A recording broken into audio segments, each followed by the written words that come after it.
Rhett Calder drew first. That was the fact everyone in Laramie agreed on afterward. The fastest gun in Wyoming cleared leather before the stranger's hand even twitched, and it still wasn't enough. The bullet that tore through Rhett's chest didn't come from a man in a hurry. It came from something colder than that. Something that had already decided the outcome before either of them stepped into the frozen street. Rhett hit the dirt with his boots, still pointed at a man who hadn't even broken a sweat, and the crowd that had gathered to watch a legend defend himself stood in absolute silence because what they'd just witnessed wasn't a duel, it was a lesson, delivered without a single word of warning. If you'd been standing in that street, you'd have asked yourself the same question every soul in Laramie was asking: who in God's name is Silas Crowe? If this is your first time finding this channel, hit that subscribe button right now and stay until the very end, because this story is going to take you somewhere you haven't been before. Drop a like if you're already hooked, and leave a comment with your city or country. I want to see how far this story travels. Now let's go back to Laramie, Wyoming, November 1886, and the night everything changed. The wind came down from the Laramie Range like something that had a grudge. It had been doing that all week, arriving early in the evening, pushing through every crack in every wall in town, finding the back of your neck no matter which way you turned your collar. November in Wyoming wasn't subtle about its intentions. It told you plainly, every single day, that it did not care about you, your plans, or your comfort. The mountains to the west had already gone white. The trail north toward Cheyenne had frozen into ruts that could break a wagon axle by noon and crack a man's confidence well before that. It was the kind of cold that made men stay indoors, drink more than they should, and say things they'd been keeping to themselves for weeks. The Broken Wheel Saloon had been packed since sundown. Not because the whiskey was particularly good, it wasn't, and not because the card games were especially honest, they weren't. The Broken Wheel was packed because it was the only place in Laramie where two men existed under the same roof, without the whole town holding its breath. And tonight, for reasons nobody fully understood yet, the tension that usually lived quietly between those two men had shifted into something different. Something that pressed against the air the way weather does before a storm you can't see coming. Rhett Calder sat at his usual table, the one in the back left corner that gave him a full view of the room and both exits. He was 34 years old, which in his professions was either ancient or experienced, depending on how you chose to look at it. His reputation had been built over 11 years of not dying when other men expected him to, and somewhere along the way, that reputation had stopped belonging to him and started belonging to Laramie itself. People needed him to be what they said he was. It kept things in order. It meant nobody came to town looking for easy trouble, because easy trouble didn't exist in a place where Rhett Calder drank his evening whiskey 6 nights out of 7. He had dark hair going gray at the temples, a jaw that looked like it had been shaped by someone who didn't believe in softness, and eyes the color of creek water in October, not quite brown, not quite green, something in between that changed depending on the light. He didn't smile much, but when he did, it was the kind of smile that made you wonder what he knew that you didn't. Tonight he wasn't smiling. He'd been watching the door since 8 o'clock. Across the room, closer to the bar, Elias Boone occupied the space around him the way large, dangerous things tend to, with a kind of gravitational indifference, as though the world arranged itself around him rather than the other way around. He was 41, bigger than Rhett by 3 inches and 20 pounds, with a quiet face that most people mistook for dullness until they saw how it changed the moment a situation turned serious. 17 duels. Not one loss, not one draw. He'd walked away from all 17 under his own power, which was a fact that tended to end conversations before they started. Elias was nursing his second beer, which was unusual. He normally cut himself off at 1. Tonight he'd ordered the second without looking at the bartender, which the bartender had noticed and chosen not to comment on. The two men hadn't spoken a word to each other all evening. This was not unusual. They'd been doing that for 3 years, existing in the same town, breathing the same air, occasionally occupying the same room, and maintaining a silence between them that everyone understood was not unfriendly so much as deeply, mutually cautious. They had each looked at the other, measured what they saw, and arrived at the same conclusion. Here was a man worth being careful around. The fight between them, if it ever happened, would leave Laramie without one of its 2 most reliable deterrents, and neither man was willing to be the one who pulled that thread. It was a balance, an uncomfortable one, but a balance. The stranger walked in at 9:30. He didn't kick the door open. He didn't announce himself. He came through the entrance the way a man comes through a door when he's been walking all day, and would like to stop with a particular kind of tired purpose that wasn't rushed and wasn't casual. He was tall and lean, somewhere in his middle 30s, with a face that had been weathered by more sun than Wyoming usually saw, and pale gray eyes that moved across the room in a single, unhurried sweep. He wore a dark coat, trail dusty, with a single revolver on his right hip that rode lower than most men carried theirs. His hat was plain. His boots were plain. Everything about him was plain in a way that should have made him forgettable, except that the room noticed him immediately and couldn't explain why. He walked to the bar, ordered a whiskey, paid for it with exact change, and stood with his back to the room. This was the first thing Rhett Calder found interesting about him. Most men who came into the Broken Wheel for the first time spent at least 30 seconds scanning the room. They were looking for familiar faces, exits, trouble, or Rhett himself, since Rhett's presence was the thing most strangers checked for first. This man hadn't done any of that. He'd walked in as though he already knew exactly what the room contained, found it satisfactory, and moved directly to the whiskey. Rhett watched him from the corner. Elias Boone had noticed him too. Elias noticed everything always, which was one of the reasons he was still alive after 17 duels. He didn't turn his head, but his posture had changed in a way that only someone paying very close attention would catch a slight settling of weight, a stillness in the hands, the body preparing itself for information. The stranger finished his whiskey, set the glass down neatly, turned around. He looked at Rhett first. Then he looked at Elias. Then he said, loudly enough that the nearest half of the room could hear him plainly, "I've been hearing about you two for about 6 months now. Thought it was time I came and had a look." The room contracted. Not physically, nobody moved, but something in the atmosphere tightened the way a rope tightens when weight is applied. The piano player in the corner, who had been halfway through a tune nobody was listening to, stopped playing without being asked to. The card games paused. Glasses were held rather than set down. Rhett said, "You found us." His voice was even. It was always even. It was the voice of a man who had long ago made peace with the fact that situations like this were going to keep happening to him for as long as he lived. The stranger nodded. "I did," he seemed to consider something. "Your name's Calder, it is." 11 men. The stranger said it the way you'd confirm a fact you'd looked up in a ledger. Not accusatory, not admiring, just accurate. "That's the count," Rhett said. The stranger's pale eyes moved across the room to Elias. "And you're Boone?" Elias didn't answer immediately. He took a slow sip of his beer, set it down and looked at the stranger with the flat, assessing patience of a man who had made a career out of not being rushed. "That's my name, 17, the stranger said. "Also accurate," said Elias. The stranger was quiet for a moment. Then he said, "I'm Silas Crowe.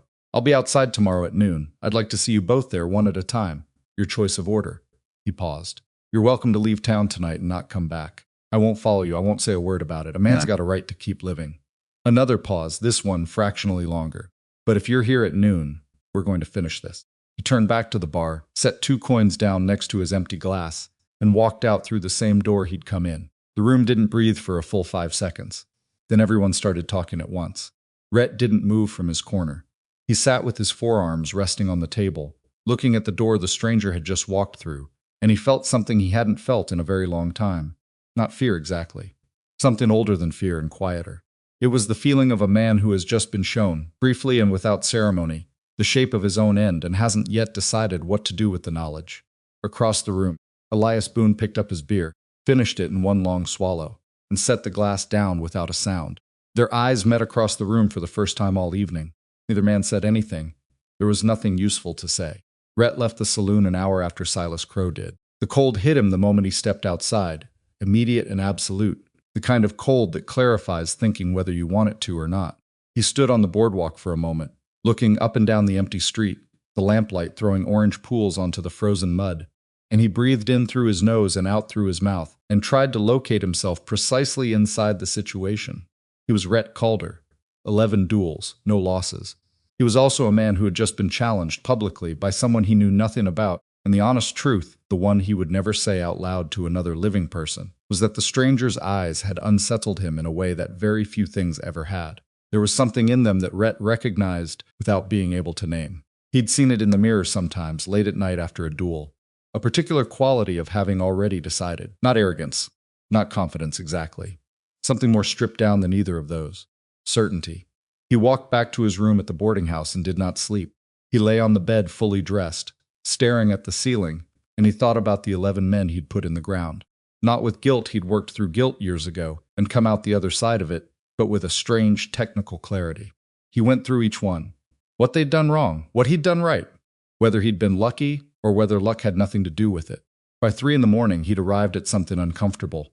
Every one of those 11 men had believed they could beat him. Not one of them had been stupid. Not one of them had been a fool walking into something he didn't understand. They'd all calculated. They'd all prepared. They'd all stepped into the street convinced, in some genuine and non-delusional way, that they had what it took. And every one of them had been wrong. Rhett had always understood this as proof that he was better than them. Tonight, for the first time, he found himself wondering whether they'd all made the same mistake, and whether he was making it now. He got up before dawn, washed his face with water that had a skim of ice on it, and cleaned his revolver by lamplight. He did it slowly, the way he always did. There was a routine to it that had always settled him, the deliberate movements, the familiar weight of the components, the smell of the oil. It usually worked. Tonight it worked about halfway. He reassembled the gun and set it on the table and looked at it. He thought about Silas Crowe's eyes. He thought about the word certainty. He put the gun on his hip and went to get breakfast. Elias Boone didn't try to sleep. He'd learned something about himself during his second duel, back in 1873, when a man named Colton Webb had come at him out of a New Mexico alley at 3 a.m, 2 nights before their scheduled meeting. Colton had been trying to take the advantage. What he'd done instead was teach Elias that his mind worked better under pressure when it had been given time to process rather than being forced to respond. So after the broken wheel emptied out, Elias went back to his hotel room, pulled a chair to the window, and sat there in the dark watching the street. He wasn't panicking. He wasn't even particularly afraid. He was thinking Silas Crowe. The name was unfamiliar, which was itself informative. In Elias's experience, men with genuine reputations left trails. There were names, places, accounts from witnesses who'd managed to survive or simply watch from a safe distance. A man could be famous in one territory and unknown in another, but a man with pale eyes who moved the way Crowe moved through a room, that kind of man generated stories. The stories found their way around. He'd heard nothing, which meant one of three things. Crowe was new to this newly lethal, recently emerged, someone who'd crossed some threshold recently and hadn't yet accumulated the record that came with time. Or Crowe had been careful, had kept his activities contained to places and people who hadn't fed the usual channels. Or the stories existed and simply hadn't reached Wyoming yet. None of these possibilities was particularly reassuring. What Elias kept returning to was the manner of the challenge. It was wrong somehow. Not wrong in an offensive way. He'd been challenged in cruder terms by men he'd subsequently buried, but wrong in a structural sense. Most men who came looking for a fight with Elias Boone came looking for Elias Boone. They'd built up to it. They had a reason, or they thought they had a reason. They needed to beat him specifically, because his reputation was the thing standing between them and some version of the story they wanted to tell about themselves. Crowe had challenged him and Rhett Calder in the same sentence, in the same breath almost, as though the two of them together constituted the thing he was after, not either of them alone. That was different. Elias turned this over in his mind until the first gray light started showing in the east, and what he eventually settled on was this: Silas Crowe wasn't here for a reputation. He wasn't here to become the man who beat Elias Boone or the man who beat Rhett Calder. He was here for something else, and the fact that Elias couldn't name what that something else was made him, for the first time in years, genuinely uneasy. He had breakfast at 6, eggs and coffee and nothing else. He wasn't hungry, but he knew better than to face noon without fuel in him. At 8 o'clock, he went to find Rhett Calder. They met in the alley behind the general store, which was as private as two men could get, in a town that was already buzzing with what had happened the night before. Word had spread the way it always did in small places, meaning everyone knew everything, and half of what they knew was embellished beyond recognition, but the core of it was accurate. A stranger had walked into the Broken Wheel and challenged both of them, and they'd let him walk out uncontested, and at noon the street was going to be very interesting. Elias found Rhett leaning against the back wall of the store, hands in his coat pockets, looking at the mountains. Rhett turned when he heard boots on the frozen ground and nodded once. "You sleep?" Elias asked. "No," Rhett said. "Me either." They stood side by side for a moment, both looking at the mountains, and the cold pressed in from all directions. A dog barked somewhere on the other side of town and then stopped. "You know him?" Rhett asked. "No," Elias said. "You?" "No." "You hear anything about a Crowe? Wyoming, Nebraska, anywhere?" Rhett shook his head. "Nothing, same." Elias was quiet for a moment. "That's the piece I can't work out. Man who's that confident and leaves no trail," Rhett said slowly, "is either brand new or extremely careful." "Or extremely good," Elias said. The words fell between them without any particular drama. It wasn't a thing either of them wanted to say, but it needed to be in the air, named and acknowledged, before they could think around it. Rhett looked at his hands. "We could ride out." Elias nodded. He said he wouldn't follow. "You believe him?" Elias considered this seriously. "Yeah," he said after a moment. "I believe that part." Rhett nodded.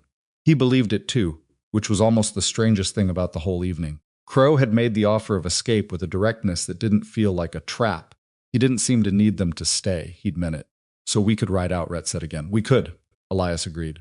Neither of them said what they both knew, which was that riding out was the one thing neither of them was able to do. Not because they were stupid, and not because they were reckless, and not because they didn't understand that dying in a frozen Wyoming street accomplished absolutely nothing. They couldn't ride out because riding out meant the end of the thing they'd each spent the better part of their adult lives becoming. Rhett Calder, who ran from a challenge, wasn't Rhett Calder at all. He was just a man in his middle 30s with a fast hand and nowhere to point it. That wasn't a life he knew how to live. He suspected Elias felt the same way, which the look on Elias's face confirmed without either of them needing to discuss it. Who goes first? Elias asked. Rhett had been thinking about this since the night before. You're more patient than I am, he said. You'll want to watch what he does. You're faster, Elias said. If he's beatable, you'll find it. They looked at each other. I'll go first, Rhett said. Elias nodded. There was something in his face that might have been gratitude, and might have been something more complicated than that. All right, he said. They didn't shake hands. Men like them didn't usually. But Elias put his hand briefly on Rhett's shoulder as he turned to leave, and Rhett let it rest there for a second before he nodded and looked back at the mountains. The cold came in and the morning moved forward, and noon wasn't far enough away. The town filled up in ways that Wyoming towns didn't usually fill up on a November Tuesday. People came in from the surrounding ranches, from the smaller settlements in the valley, from wherever word had reached in the hours since the night before. They lined both sides of the main street with the particular quiet excitement of people who understood they were about to witness something they'd be describing for the rest of their lives, and weren't entirely sure how to feel about that. Children were told to stay inside. Some of them didn't listen. Silas Crowe appeared at 11:50. He came from the direction of the livery, walking up the center of the street with that same tired, purposeful quality he'd had the night before, as though he was doing something that needed doing, and would rather have been finished with it. He stopped in the middle of the street and stood there with his coat open and his hands at his sides, looking at nothing in particular, waiting. He didn't look at the crowd. He didn't look at the saloon. He just stood there, patient as a fence post, while the wind moved his coat and the cold settled into everything. Rhett came out of the saloon at 1 minute before noon. He walked to his mark, a spot in the street that everyone seemed to understand instinctively, without it having been discussed, and he stood facing Silas from about 30 feet. He felt the crowd around him, felt the weight of all those watching eyes, and he pushed all of it to the edges of his attention the way he always did. He'd learned early that duels were lost by men who couldn't stop being aware of their audience. The crowd didn't matter. The cold didn't matter. The outcome afterward, whatever it was, didn't matter yet. The only thing that existed right now was the 30 feet of frozen street between him and the man with the pale eyes. He looked at Silas Crowe and found Silas Crowe already looking at him. Not with hunger, not with hatred or contempt, or any of the things Rhett had seen in the eyes of the men he'd faced before. Just that same quality he'd noticed in the saloon. That stripped-down certainty that Rhett had been unable to name, and still couldn't entirely, but which he understood now was going to be the most dangerous thing in this street. You don't have to do this, Silas said. His voice carried clearly in the cold air. Neither do you, Rhett said. Silas almost smiled. No, he agreed. I don't. The moment held. Then Rhett went for his gun.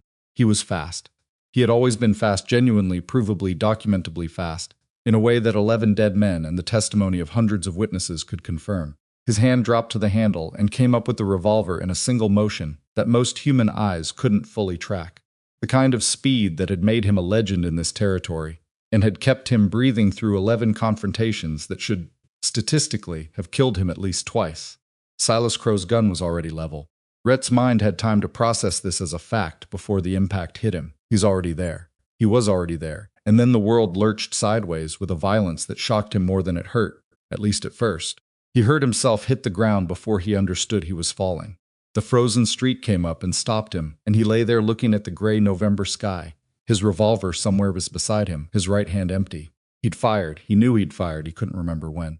He heard the crowd in a remote underwater kind of way. Someone was shouting. The cold under his back felt very solid.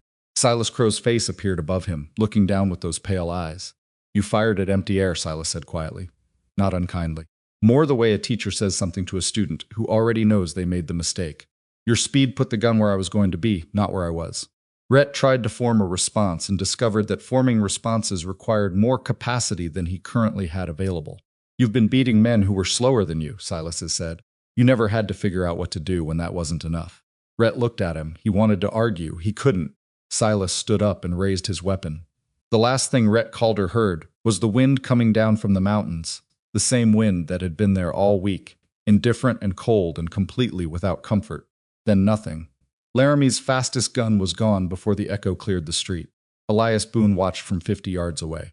He had positioned himself near the mouth of the alley beside the hardware store, close enough to see clearly and far enough that he was out of the line of sight for most of the crowd. He wanted to watch without being watched, and he'd managed it, and now he was watching.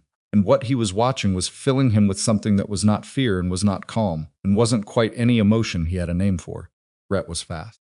Elias knew exactly how fast Rhett was because he'd been quietly assessing Rhett Calder for 3 years with the specific, professional attention of a man who understood that information about potential opponents was a survival resource. Rhett Calder was the fastest human being Elias had ever seen draw a weapon. Not the most complete fighter, Elias had advantages in patience and precision, and reading a situation, but raw mechanical speed. Rhett was at the top of everything Elias had ever witnessed, and Silas Crowe had beaten him to the draw by what looked like a full beat. Maybe more. Elias stood in the mouth of the alley with one hand against the wall, and watched Silas pick up his hat from where it had gotten slightly knocked askew, and straighten it and turn to face the other end of the street. And he revised every assumption he had been working from since the night before. This was going to be different from the 17 times before. Considerably different. Silas looked in his direction. He couldn't have known exactly where Elias was standing. The alley was shadowed and Elias had been deliberately still, but those pale eyes found the general direction of him with an accuracy that was itself a piece of information Elias stored carefully. "Whenever you're ready," Silas called. The crowd murmured and shifted. Elias straightened up, took his hand off the wall, and walked into the street. He had 17 duels in him. He had 9 years of experience, of reading men, of finding the small things they did when they were about to move. He had patience that Rhett had never possessed. He had a way of manufacturing stillness inside himself, even when everything around him was loud and bright and frightening. A stillness that had kept him breathing through situations that had claimed better men. He walked toward the center of the street and stopped at 30 feet. The same mark Rhett had taken, and he looked at Silas Crowe with all of that working inside him. "I saw what you did," Elias said. "I know," said Silas. "You're going to try something different with me." Silas tilted his head slightly. "So are you." The corner of Elias's mouth moved. Not quite a smile, the acknowledgement of a truth. He went for his gun. He went laterally, which was his signature, the move he'd developed over a decade, of keeping himself alive, a sharp half step to the right that moved him out of the central target line while his hand dropped. He'd beaten 3 men this way who had his draw time matched because they'd practiced for the man standing still, not the man who moved. Silas moved with him, not after him, as though the lateral step had already been calculated, already adjusted for. The shot that came caught Elias in the left shoulder and spun him hard, and he almost went down, caught himself on one knee, and came up firing from a lower angle. Silas took that shot in the left side, a gouge, not a penetration. Elias could see from the way he moved and stepped back. They were both hurt now. The crowd had gone completely, utterly silent. Elias stood in the street with his shoulder burning and his left arm not responding the way it was supposed to, and he looked at Silas Crowe, and Silas Crowe looked at him, and for a long moment neither of them moved. Silas lowered his weapon. The gesture was so unexpected that Elias almost fired at it, almost interpreted the movement as a trick, a misdirection. He held himself back by a fraction of a second, and in that fraction he understood that Silas wasn't dropping the weapon. He was lowering it with intention. He was making a choice. "You're not Rhett Calder," Silas said. His voice was tight with the wound, but steady. "I want to make sure you understand that. You're not Calder. This isn't the same conversation." Elias's jaw tightened. "Then what conversation is it?" "The one where I give you a choice your friend didn't take me up on," Silas said. "Right away, disappear. Build something else." Elias stared at him. "I'm not doing this because you asked me to," Elias said. "I know," Silas said again. He seemed to know a lot of things.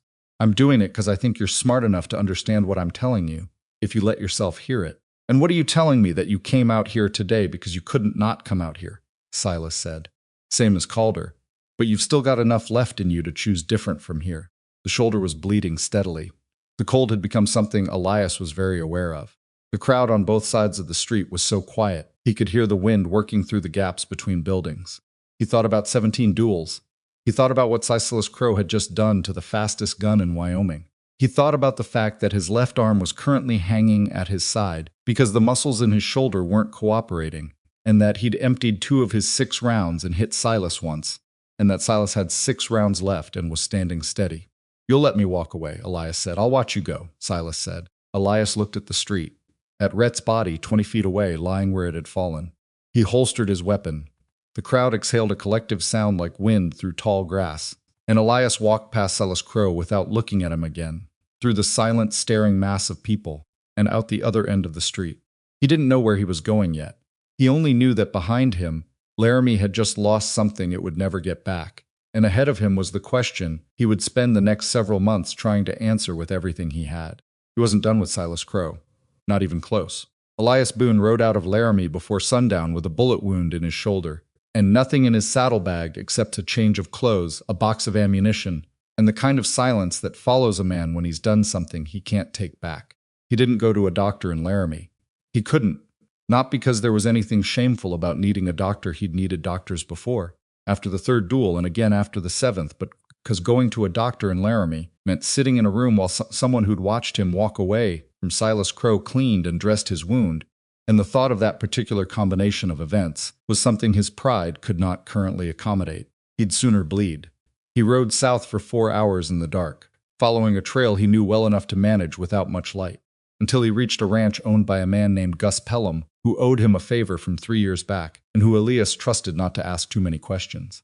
Gus was a big, slow-talking man with a practical wife named Dorothy, who looked at Elias's shoulder without any visible alarm and told him to sit down at the kitchen table and not move while she got her kit. She cleaned the wound by lamplight with a thoroughness that was more painful than the bullet had been, which was saying something. "You want to tell me what happened?" Gus asked from the doorway. "No," Elias said. Gus nodded, like this was a reasonable answer, and went back to bed. Dorothy finished with the shoulder, wrapped it tightly enough that Elias had to breathe carefully, and set a cup of coffee in front of him without being asked. She looked at him for a moment with the particular expression of a woman who has seen enough of the world to know when a man is sitting at her table because he has nowhere else to go. "The spare room's made up," she said. "Stay as long as you need." Elias looked at the coffee. "A week," he said. "Maybe 2. She nodded and went to bed. He sat at that table until past midnight, drinking coffee that went cold around him, and he let himself think about it without flinching away from any of it. He was 41 years old. He'd been in 17 duels. He'd won all 17. He had a reputation that had spread across 3 territories and had kept men from testing him for years at a stretch because the math of his survival record was its own kind of warning. And Silas Crowe had shot him in the shoulder in the first exchange, in front of several hundred witnesses, and then told him to go home. The humiliation of it wasn't the worst part. He was surprised to discover this. He'd expected the humiliation to be the thing that consumed him, and it was there, it was definitely there. A hot and persistent presence at the back of every thought, but it wasn't the center of things. The center of things was something more unsettling. He kept thinking about what Silas had said, and he couldn't dismiss it the way he wanted to. "You came out here because you couldn't not come out here." The shoulder throbbed.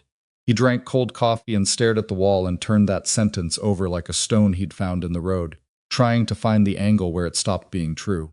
He'd come out today because he was Elias Boone. And Elias Boone didn't run from challenges. That was the beginning and the end of it.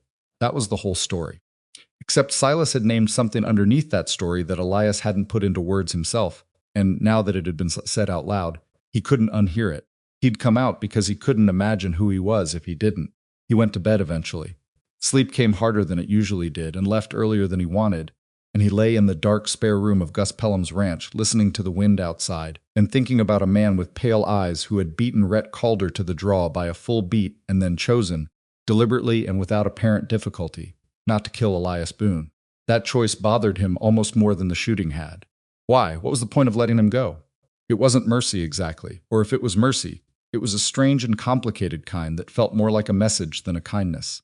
Silas Crowe hadn't spared his life because he felt so sorry for him. He'd spared it for a reason, and that reason was the thing Elias couldn't work out, lying in the dark on Gus Pelham's spare bed with his shoulder bandaged and his mind going in circles like a dog looking for a place to settle. He fell asleep around 4 in the morning and dreamed of the street. In the dream, everything was the same except that when Silas lowered his weapon, Elias raised his instead of holstering it, and when he pulled the trigger, the gun didn't fire. He squeezed it 5 times and nothing happened, and Silas just stood there looking at him with those pale eyes, patient and completely untroubled, as though this was something he'd already known was going to happen. Elias woke up with his heart going fast and his wounded shoulder screaming at him for having moved in his sleep. He stared at the ceiling. He thought, I'm going back. And then, immediately, not yet. The shoulder took 11 days to reach a point where he could use his left arm again without the pain making him slow. Dorothy Pelham changed the dressing twice a day and made no comment about the fact that the wound was a gunshot wound specifically. She had opinions. Elias could tell she had opinions, but she kept them behind her eyes where they belonged. And he was grateful enough for this that when he finally packed his saddlebag to leave, he left 2 months' worth of room and board money on the kitchen table, even though Gus hadn't asked for any of it. He rode north and east toward the Nebraska border, and he rode slowly because slow was what his body was willing to manage, and because he decided somewhere in those 11 days at the Pelham Ranch that he wasn't going to rush this. He'd rush today. Not physically, his physical draw was deliberate and precise, but in every way that mattered. He'd rushed the preparation, or rather he'd failed to prepare at all, because preparation had never truly been necessary before. In 17 duels, his opponents had been men he understood. Men who used the same body of technique, the same fundamental mechanics, the same approaches. He'd studied each of them carefully, and he'd found in every case the thing they did that was slightly off, slightly predictable, slightly wrong, and he'd used it. He hadn't had time to study Silas Crowe. Hadn't known to. He wasn't going to make that mistake again. He spent the first week after leaving the Pelham place, riding through small Nebraska towns, stopping in saloons and general stores and livery stables, the places where information moved freely, because nobody thought to guard it, and asking, carefully in the roundabout way he'd learned over the years, about a tall, lean man with pale eyes and a low-riding revolver who went by the name Silas Crowe. The first 4 towns gave him nothing. The 5th town, a crossroads settlement called Dunbar that had a hardware store, a feed store, a saloon, and not much else, gave him something small. A bartender with a red beard and a gap in his front teeth remembered a man matching that description passing through about 8 months ago. Stayed one night, bought a meal and a whiskey. Didn't cause any trouble. Left in the morning, heading west. Quiet fella, the bartender said. Real quiet. The kind of quiet that makes you notice it. He say where he was from? Elias asked. Didn't say much of anything. The bartender refilled his own glass. Just sat there and drank and looked at the wall. Anyone have trouble with him? My brother-in-law tried, the bartender said, and something shifted in his face. Vernon. Always had more mouth than sense, Vernon did. Elias waited. He's all right, the bartender said. Vernon, he's fine. But he went home and slept for about 2 days after, so he looked at his glass. I didn't ask for details. Elias thanked him and rode out. He spent the next 3 weeks moving west through Nebraska, piecing together a trail from fragments, a stable hand who'd reshot a gray horse for a man who matched, a woman at a laundry who'd washed a dark coat and remembered the man because he'd said please and thank you twice each, a deputy sheriff in a town called Mercer who'd watched Silas Crowe walk into and out of a situation involving 3 drunk cowhands who'd cornered a Mexican farm worker behind the feed store. What happened? Elias asked. The deputy thought about how to put it. The Mexican went home, he said. The 3 cowhands went to the doctor. He paused. The one who needed the most stitches was the one who'd gone for his gun. Crowe didn't draw his, just used his hands. Elias absorbed this. What did Crowe do after? Walked into the saloon, the deputy said. Had a beer. Paid for it. He looked at Elias with the frank assessment of a man who'd been doing law work long enough to recognize a particular kind of question when he heard it. You looking to find him or looking to understand him? Both, Elias said, honestly. The deputy nodded slowly. My experience? Men who use their hands when they've got a gun available aren't doing it because they forgot they had the gun. He leaned back in his chair. They're doing it because they're deciding things. What warrants what? You understand me? Elias understood him. He rode on. What he was building, piece by piece, was a portrait of a man who didn't fit the categories Elias had available. In 17 years of this life, he'd come across a wide range of men who were dangerous. Men who were dangerous because they were angry, because they were desperate, because they were skilled, because they were crazy, because they had something to prove. He'd met men who were dangerous in multiple categories simultaneously, which was always the worst combination. Silas Crowe didn't fit any of these cleanly. He wasn't angry. Every account described him as composed, controlled, and oddly reasonable. He wasn't desperate. Desperation left traces in behavior, in the eyes, in the way a man held himself, and nobody who'd encountered Crowe described anything desperate. He was skilled, obviously, catastrophically skilled, but skill alone didn't explain the choices he made.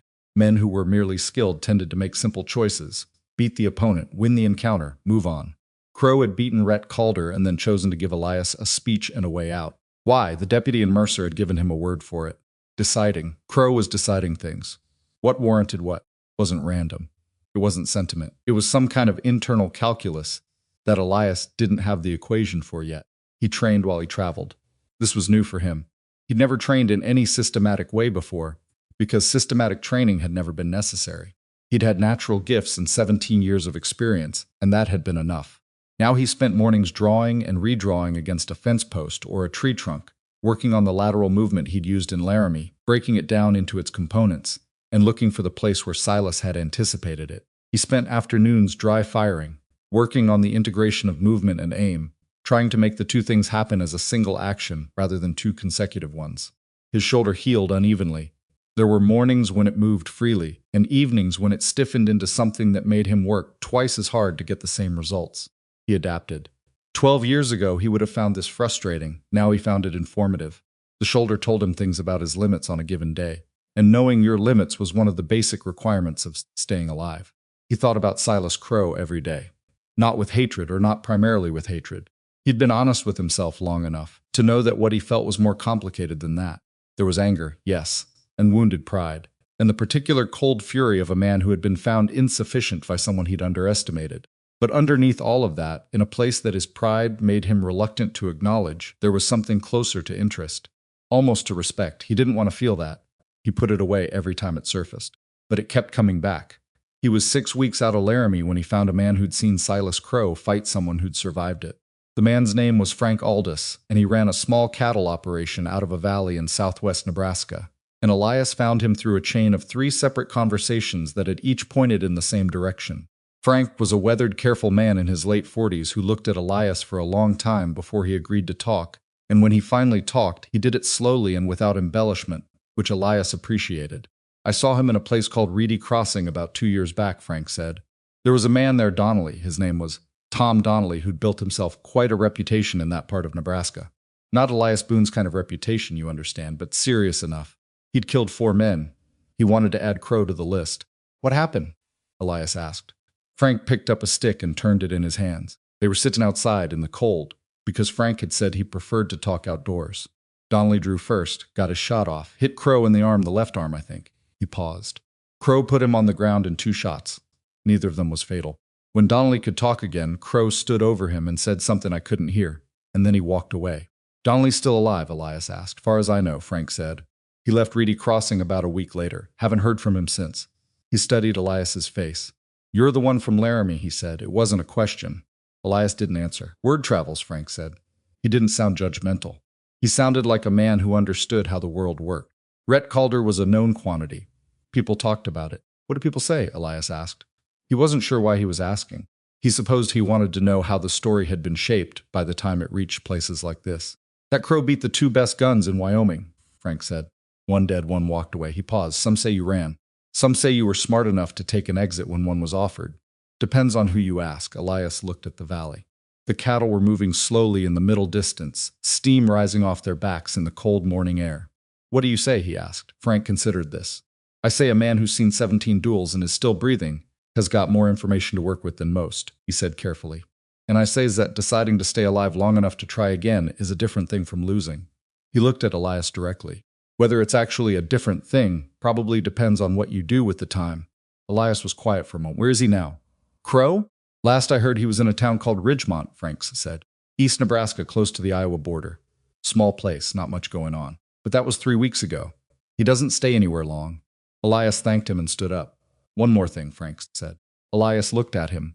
The man who saw Crowe in Reedy Crossing Donnelly, the word from the people who talked to him afterward was that what Crowe said, standing over him, was something like, "You spent so long getting good at this that you forgot to figure out why." Frank turned the stick in his hands. "I don't know if that means anything to you." It meant everything to him. He didn't say so. He rode east toward Ridgemont. He was a different man by the time he found Silas Crowe.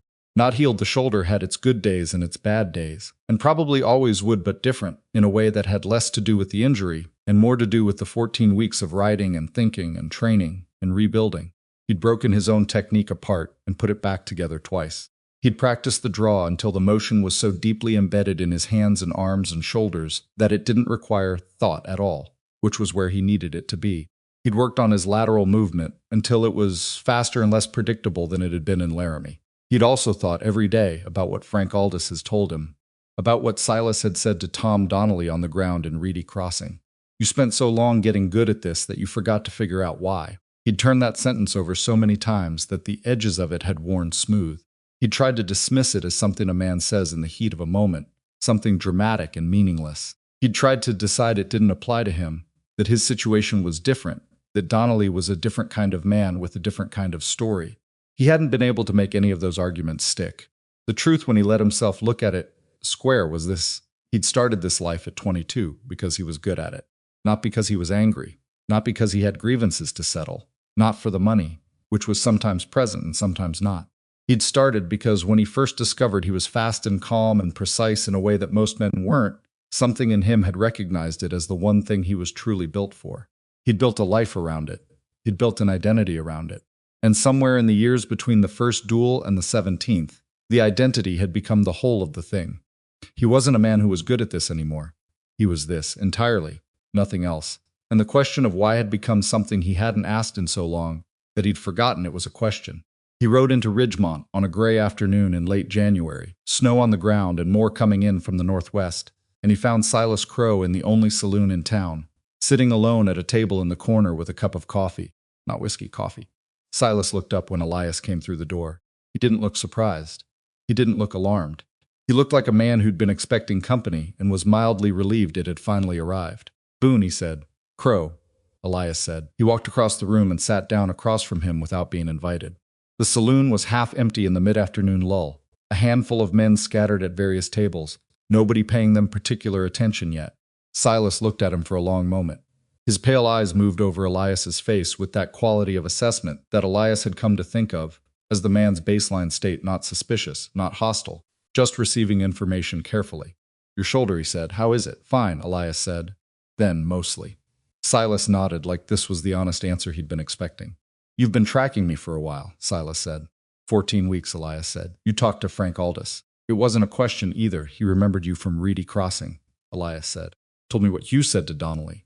Something crossed at Silas's face, not quite discomfort, but an awareness of seen from a direction he hadn't fully accounted for. "Aldous talks too much. He was careful about what he said," Elias said. "He just said enough." Silence fell between them. Outside, the wind was picking up, and the first flakes of the new snow were starting to tap against the window glass. "You came back to finish it," Silas said. "Yes," Elias said. "And you spent 14 weeks getting ready." "Yes." Silas looked at him steadily. "Why?" he asked. Elias had expected the question and had still spent the last 2 days trying to decide how to answer it. He settled on the version that was true without being everything. "Because I can't be the man who walked away," he said. "I've tried to figure out how to be that man for 14 weeks, and I can't." "Can't," Silas said. "Or won't." Elias felt the edge in that. "Maybe both," he said. "Does the difference matter for what happens tomorrow?" Silas was quiet for a moment. He picked up his coffee cup and looked at it and set it down again. "You hear what you said?" he asked. "You said I can't be the man who walked away. Not I want to win or I want to beat you. You came 14 weeks across Nebraska in the middle of winter because you can't tolerate the image of yourself as a man who walked away." "I know what I said," Elias said flatly. "I'm not criticizing it," Silas said. "I'm asking if you understand it." The fire in the corner of the room popped and sent a shower of sparks against the screen. A man at the bar laughed at something the bartender said. "Normal sounds. Normal afternoon." "You think I don't understand myself," Elias said. "I think you understand yourself fine," Silas said. "I think you've been understanding yourself for 14 weeks and you came here anyway." He paused. "I think understanding something and being able to stop doing it are two different problems."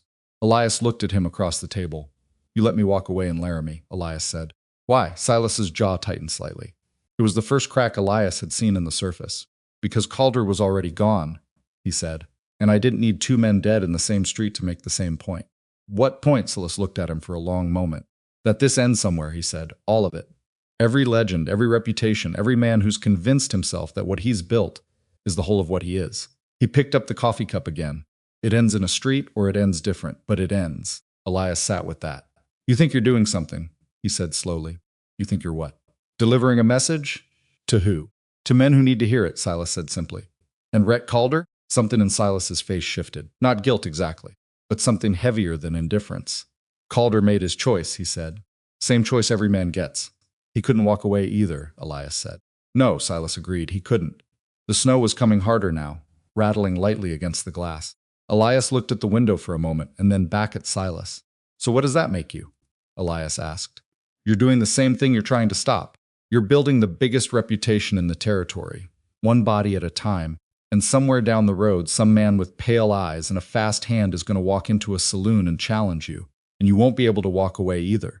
Silas didn't answer immediately. The pause was long enough that Elias could see the sentence had landed. That was interesting. He filed it away. Maybe, Silas said, finally.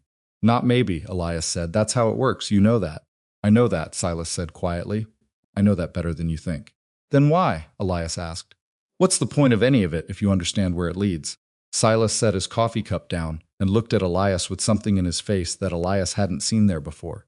It wasn't sadness quite, and it wasn't resignation. It was the expression of a man who has spent a long time with a problem and hasn't solved it, and has learned to carry the unsolved weight of it without letting it stop him. I don't have a clean answer for you, Silas said. I can tell you I'm not doing this for pleasure. I can tell you I'm not doing it for the reputation. But if you ask me what I'm doing it for, the honest answer is I'm still working that out. Elias looked at him. We'll meet tomorrow, Elias said. It wasn't a question. If that's what you want, Silas said. 8 a.m, Elias said. There's a flat stretch east of town, past the mill. Nobody'll be out there in this weather. Silas nodded. I'll be there, he said. Elias stood up from the table. He looked down at Silas Crowe for a moment, at the pale eyes, at the lean, weathered face, at the man who had killed Rhett Calder and let him walk, and apparently spent the intervening months carrying something heavier than Elias had initially given him credit for. For what it's worth, Elias said. I think you're right about where this leads. Silas looked up at him. I just don't think it changes anything, Elias said. He turned and walked out of the saloon into the cold and the snow, and the door swung shut behind him, and he stood on the empty boardwalk of Ridgemont, Nebraska, in January, breathing cold air that tasted like iron, and he felt something settle inside him that had been unsettled for 14 weeks. Not peace, nothing as clean as peace, but something like clarity, the kind that comes when you finally put all the pieces of a decision in one place and looked at them together and accepted that this is what you're going to do, and you're going to do it with everything you have. He found the livery, made sure his horse was fed and warm, and rented a room above the hardware store for the night. He sat by the window and watched the snow come down over Ridgemont and thought about the morning and about Silas Crowe's face when Elias had said, "You're right about where this leads," and about the weight he'd seen there that hadn't been present in Laramie. 14 weeks had changed Elias Boone in ways he was still discovering. He was beginning to wonder if those 14 weeks had changed something in Silas Crowe as well. He didn't let himself think too hard about that. It was the kind of thought that could soften a man at exactly the wrong moment, and tomorrow there was no room for soft. He went to sleep at 9 o'clock, and for the first time since Laramie, didn't dream of the street.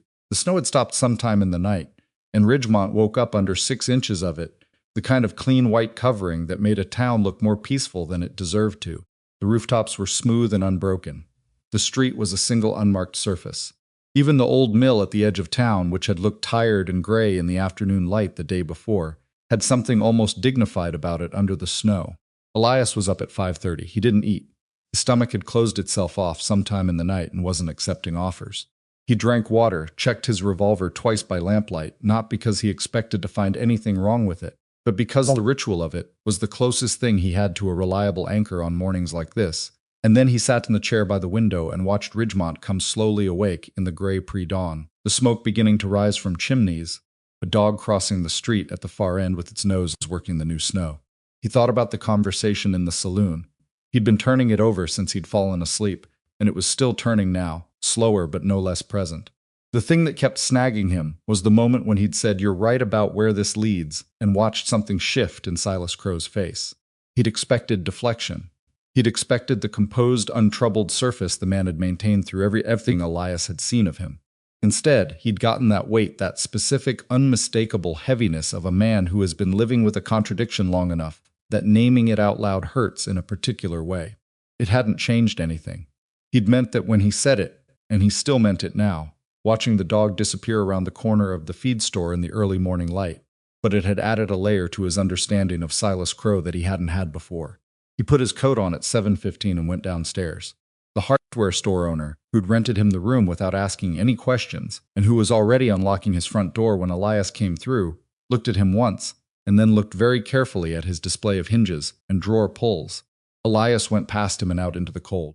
The flat stretch east of town was about a quarter-mile from the edge of the last building, past the mill, and along a frozen creek bed that opened up into a wide, level expanse that in summer would have been good pasture.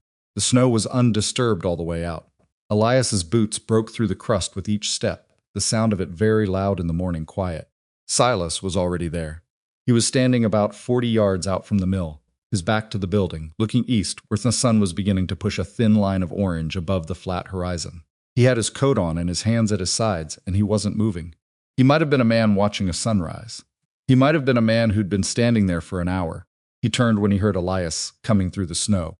"Morning," Elias said. "Morning," Silas said. They looked at each other across 30 feet of white. The cold was serious, the kind that got into your hands if you let it, that could affect the fine motor work of a draw if you weren't careful.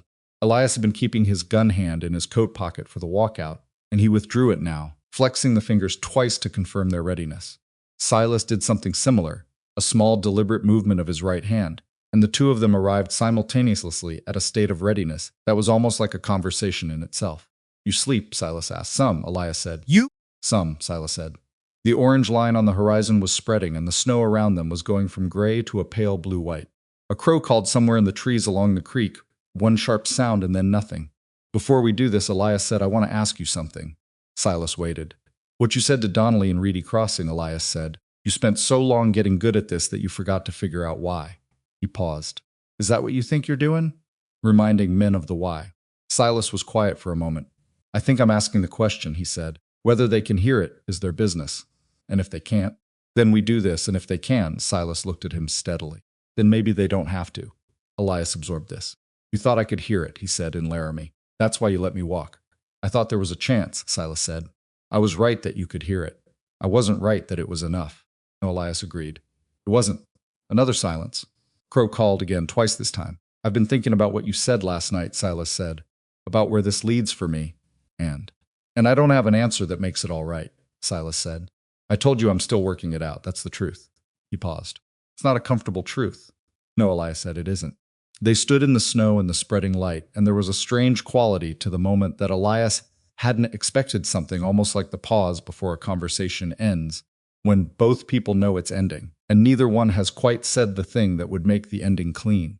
He felt it, and he could see in Silas's face that Silas felt it too, and neither of them did anything with it because there was nothing useful to do with it. "Ready?" Silas asked.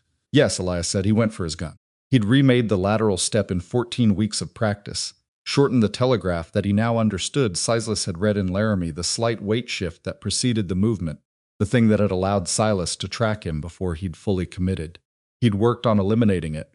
He'd stood in front of a mirror in a boarding house in Gothenburg, Nebraska, for 3 days straight, watching his own body for the tells, finding them one at a time and grinding them out through repetition until the movement was cleaner and faster and harder to read. He went right again, but differently. The weight shift was gone. The step itself was half the size and twice the speed, and he was already firing from the lower angle before his foot had fully landed. Silas moved. Not the same direction as before, not the counter Elias had been prepared for. He went forward, inside the angle, closing distance rather than creating it, and the shot that Elias got off caught him in the upper left arm rather than the body. They were 12 feet apart. At 12 feet, Elias could see the impact register in Silas's face, a sharp inward contraction. The jaw going tight, the eyes briefly closing, and then opening again. And then Silas's gun was at his head, and both of them were absolutely still. The snow around them was marked with their footprints, and 2 small spatters of red, where Silas's arm was bleeding into the white. Elias's revolver was pointed at Silas's chest. Neither of them fired. They stood in that position for what felt like a very long time, and was probably about 4 seconds, both of them breathing hard in the cold air, the steam of their breath mixing in the narrow space between them. "You're faster," Silas said. His voice was tight but controlled. "So are you," Elias said. "That's your shoulder talking," Silas said. The shoulder was, in fact, screaming at him. The motion of the draw and the lateral step had pulled something in it that hadn't fully healed, and was now letting him know about it in specific and continuous terms. His left arm felt distant and unreliable in a way that frightened him more than Silas's gun did. "Lower it," Silas said. "You first," Elias said. Silas's pale eyes held his. The wound in his arm was bleeding steadily now, the red spreading into the sleeve of his coat. His gun hand was steady, which told Elias the arm wound wasn't near anything critical. "This doesn't have to end here," Silas said. "You said that in Laramie," Elias said. "And then you killed Rhett." "Rhett didn't hear me," Silas said. "You did. Hearing you isn't the same as stopping," Elias said. "You told me that yourself." "I know I did," Silas said.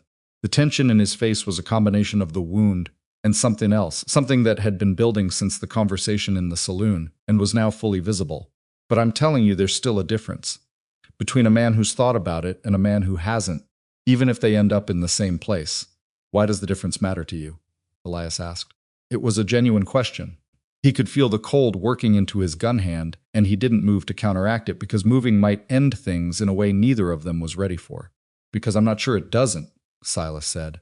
And then quieter, because if it doesn't matter, I need to figure out what I'm doing out here. Something in that landed differently than anything Silas had said before. Not the content of it. Elias had been expecting something like this after the conversation the night before, but the way it was delivered. Stripped of the composed, certain quality that had characterized Silas Crowe from the moment he'd walked into the Broken Wheel in Laramie. Raw in a way that felt less like strategy, and more like the actual inside of the man showing through a crack that had been widening since Nebraska. Elias's gun arm was shaking. Not from fear. From the shoulder which had moved from screaming to a deep structural agony that was starting to compromise the muscles controlling his elbow. He had maybe 30 seconds before the arm gave him information he didn't want to have. He made a decision. He lowered his weapon slowly, deliberately. Not dropping it, not surrendering it, lowering it with the specific controlled intention of a man making a choice. Because Silas had said in the saloon that there was a difference between a man who could choose and a man who couldn't, and Elias wanted to know for himself which kind he was. Silas watched him do it, then Silas lowered his own gun. They stood in the snow at 12 feet with their weapons at their sides, and their breath coming in visible clouds, and the morning light coming up gold, now across the flat land to the east, and neither of them spoke for a long moment. My arm, Elias said finally, and his voice came out rougher than he'd intended. I know, Silas said. His own voice had something strained in it from the wound. They were both bleeding, both standing. Neither of them had finished it. Elias became aware slowly that his legs were shaking. Not from cold, or not primarily from cold. The adrenaline was doing what it always did after a duel, staying in the systems longer than it was useful, long after the moment that required it had passed. He'd never let himself show this before. He'd always managed to hold himself together through the critical minutes after a fight, until he was somewhere private enough that the shaking didn't matter. He wasn't sure he could manage it this time. He walked to the wall of the old mill and put his back against it and slid down until he was sitting in the snow with the cold stone behind him. It was an undignified position. He didn't have the resources to care. After a moment, Silas walked over and sat against the same wall about 8 feet away and pressed his coat sleeve against the wound in his arm. They sat in the snow at the base of the mill wall and watched the sun come fully up. You were better, Silas said after a while. Not with any particular generosity in it, just an accurate statement. Not better enough, Elias said. No, Silas agreed, but better, he paused. The step was different. You took the tell out of it. 14 weeks, Elias said. It showed. Silas shifted his arm and looked at the wound with a professional assessment that had nothing emotional in it. The bleeding was slowing. If your shoulder holds, you'll be faster in another month. I know, Elias said. Silas looked at him. Is that what this is? You came here to see where you stood, and now you're going to go rebuild for another month and come back? Elias thought about this honestly. I don't know, he said. It was the first time in this entire business that he'd said I don't know about something and meant it as a genuine answer rather than a deflection.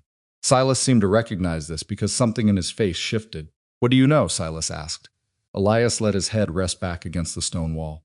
The shoulder was settling into a deep, consistent pain that he was going to have to do something about in the next few hours. He looked at the sky, which was the particular clear pale blue that follows a snowfall, and he thought about the question. I know I came here because I couldn't accept being ordinary, he said. That's what you said in Laramie, and you were right. He paused. I know that 14 weeks didn't change that. I'm better with a gun than I was, and I'm still the same man with the same problem. He paused again. I know I lowered my gun just now, and I'm not sure if that was because I made a choice or because my arm was going. Which do you think it was? Silas asked. Both, Elias said. Maybe you can't always separate those things. Silas was quiet. And you? Elias asked. What do you know? The question seemed to catch Silas slightly off guard, which was a thing Elias was beginning to understand was rare. I know this isn't working, Silas said slowly. Whatever I thought I was doing, I've killed, he stopped, counted something internally. I've killed men who didn't need killing, men who were only a danger to themselves in the end, and I've been telling myself it was for a reason. He looked at his arm. Sitting in a snowbank in Nebraska, I'm finding that reason harder to locate than usual, because I said something last night you couldn't dismiss, Elias said. Because you said something true, Silas said. The sun was fully up now. Somewhere back toward Ridgemont, the sounds of the town coming to life were faintly audible, a door closing, a horse somewhere, the thin sound of someone calling a name across a distance. We need to get off this ground, Elias said. Yes, Silas agreed. They got up separately, and with effort, and they walked back toward Ridgemont in the early morning light with their wounds and their questions, and the strange, uncompleted quality of something that had been a fight and had turned into something else and was now neither of those things cleanly. The doctor in Ridgemont was a small, neat man named Hess who asked no questions about how either of them had come by their injuries and who worked on Silas's arm first because it was bleeding more actively, then re-examined Elias's shoulder with a thoroughness that made the shoulder's opinion of the whole situation very clear. "You tore something in here that wasn't finished healing," Hess said, probing carefully. "I know," Elias said. "You're going to need to stop using it," Hess said. "Completely. For at least 6 weeks," Elias looked at the ceiling. "I'm telling you what needs to happen," Hess said, without apology. "What you do with that information is your own business." He rewrapped the shoulder with a firmness that was its own kind of editorial, left them both with instructions neither of them was likely to fully follow, and went back to his regular morning. Silas and Elias ended up in the saloon again. It seemed to be the place they defaulted to, which Elias thought was probably appropriate given how this whole thing had started in one. The morning crowd was thin, 2 old men at the bar, a young ranch hand eating a late breakfast in the corner. The bartender, who had not been there the night before, and so had no particular awareness of who these 2 men were, or why one of them had his arm in a fresh sling, and the other was holding his shoulder like it owed him money, served them coffee without comment. "You could leave," Silas said. Elias looked at him. "I'm not saying go away and not come back," Silas said. "I'm saying you don't have to stay in Ridgemont. You've got a shoulder that needs 6 weeks. You could go somewhere and let it heal." "And then what?" Elias asked. "And then whatever you decide," Silas said. Elias turned his coffee cup in his hands. "You'd be somewhere else by then, probably," Silas said. "So that's the offer," Elias said. "Heal up and then maybe find you again, and maybe not. And in the meantime, you move on to the next thing." "That's not an offer," Silas said. "That's just what exists." Elias looked at him for a long moment. He was thinking about something that had been forming at the edges of his mind since the wall of the mill. Something he hadn't yet shaped into words, because the shape of it was unfamiliar, and he wasn't sure he had the right to say it yet. "You said you don't know if what you're doing matters," Elias said. "You said you're trying to work out what you're doing out here." "Yes," Silas said carefully. "What if you're asking the wrong question?" Elias said. Silas waited. "You've been going from place to place," Elias said, "finding men who are trapped by what they've become and trying to what? Show them the trap? Kill them? Let them go? You're not sure what you're doing, which means the action and the intention aren't lined up." He paused. "But what you're good at, the actual thing you're good at, isn't just the gun. You're good at seeing into a situation. You read Rhett Calder in about 30 seconds in a saloon. You read me, you read Donnelly." He paused again. "What if that's the thing? Not the dueling?" The seeing, Silas was very still. "I'm not sure what you're pointing at," he said slowly. "Neither am I exactly," Elias admitted. "But I've been riding through Nebraska for 14 weeks, and I've been thinking about what you are. And what you are isn't a gunfighter who's confused about why he fights. What you are is a man who understands people in a way that almost nobody does. And you've been using that understanding to put people in the ground. And you're starting to wonder if that's the right use of it." The 2 old men at the bar laughed at something. The ranch hand pushed his plate away. Silas said nothing for a long time. "That's a generous reading," he said finally. "It's an honest one," Elias said. "I'm not trying to be kind to you. We just shot each other in a snowfield." Something moved in Silas's face that was as close to a genuine smile as Elias had seen from him. It lasted about a second and then was gone. "What's your point?" Silas asked. "My point is that you asked last night why any of this matters if you know where it leads," Elias said. "And I said it doesn't change anything. And I still think that's true in terms of today. But maybe the question isn't whether it changes today. Maybe the question is whether it changes what you do tomorrow." Silas looked at him with those pale eyes, and Elias could see something working behind them.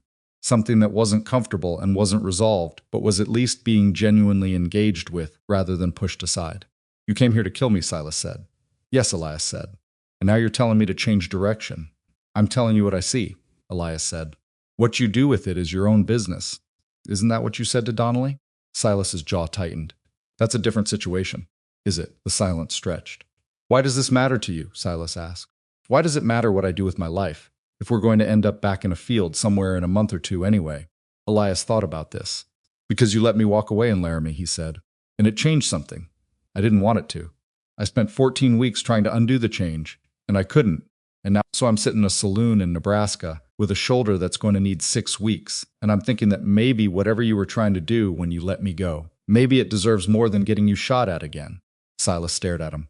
"That doesn't resolve anything," Silas said. "No," Elias agreed, "it doesn't. We're still going to finish this at some point," Silas said. "I know," Elias said. "And you're still going to come back." Elias was quiet for a moment. When he answered honestly, which was the only way he had left to answer anything. I don't know, he said. I told you that. And I mean it differently than I meant it the first time I said it today. Silas looked at him. Differently how, he asked. Before I didn't know was the same as I'm not sure of the timing, Elias said. Now it means I'm not sure of the thing itself. He paused. That's a new feeling for me. Silas said nothing. He looked at his coffee. He looked at his bandaged arm.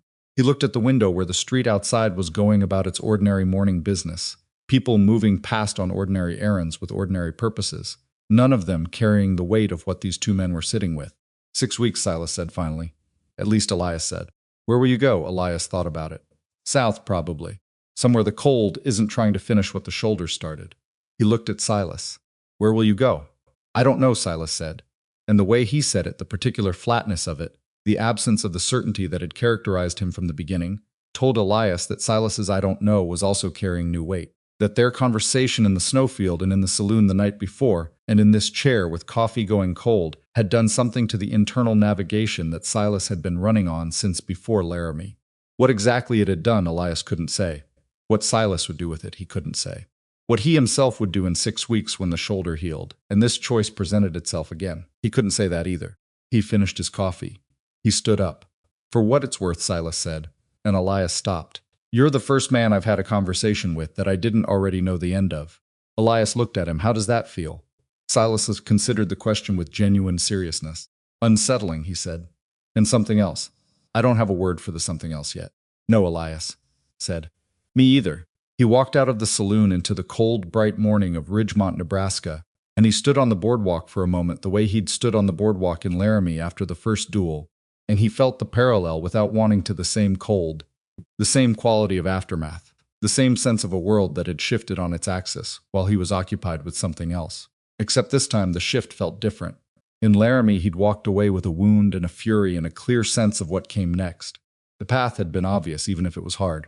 Find Silas Crowe. Get better. Come back. Finish it. Now he walked away with a wound and something that didn't feel like fury and no clear sense at all. The path ahead was murky in a way that would have frightened him 2 months ago, and now felt confusingly like something he needed to sit with rather than immediately fix. He collected his horse from the livery. The horse was warm and well-fed and regarded him with the deep, uncomplicated patience that horses reserved for humans who were clearly troubled about things that weren't going to get solved by standing in a stable. He rode south. The snow around Ridgemont was marked with tracks going in all directions, wagon ruts, boot prints, the scattered passages of various lives intersecting briefly in this one small place. His own tracks from the walk out to the mill were visible from the road, heading east and then returning a record of the morning's work, written in compressed snow that would last maybe 2 days before the next weather erased it. He thought about 17 duels. He thought about Silas Crowe's face when he'd said, I don't have a word for the something else yet.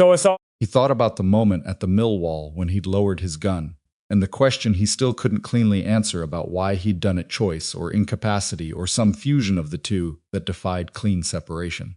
He thought about the word that Silas hadn't been able to find. Elias wasn't sure he had it either, but riding south through the Nebraska winter, with his shoulder wrapped and his revolver at his hip and the cold air working at the edges of his coat, he thought it might be something in the vicinity of possible, as in the future is possible in a way it wasn't before. As in, something that felt fixed and inevitable has loosened slightly, and the loosening is uncomfortable, and uncomfortable is different from bad. He rode for 3 hours before he stopped to let the horse drink from a creek that hadn't fully frozen over. He stood on the bank and looked at the water and thought, I'm not sure I'm going back. Then he thought, I'm not sure I'm not. He let the horse drink its fill and then mounted up and rode south, into a future he couldn't see clearly and couldn't yet decide whether to be afraid of, carrying a shoulder full of torn muscle and a head full of questions that 14 weeks of practice and purpose hadn't prepared him for even slightly. Behind him in Ridgemont, Silas Crowe sat in a saloon with cold coffee and a bandaged arm and his own version of the same questions, and the town moved around him with complete indifference to whatever was working itself out in the silence behind those pale eyes. Neither man knew what came next.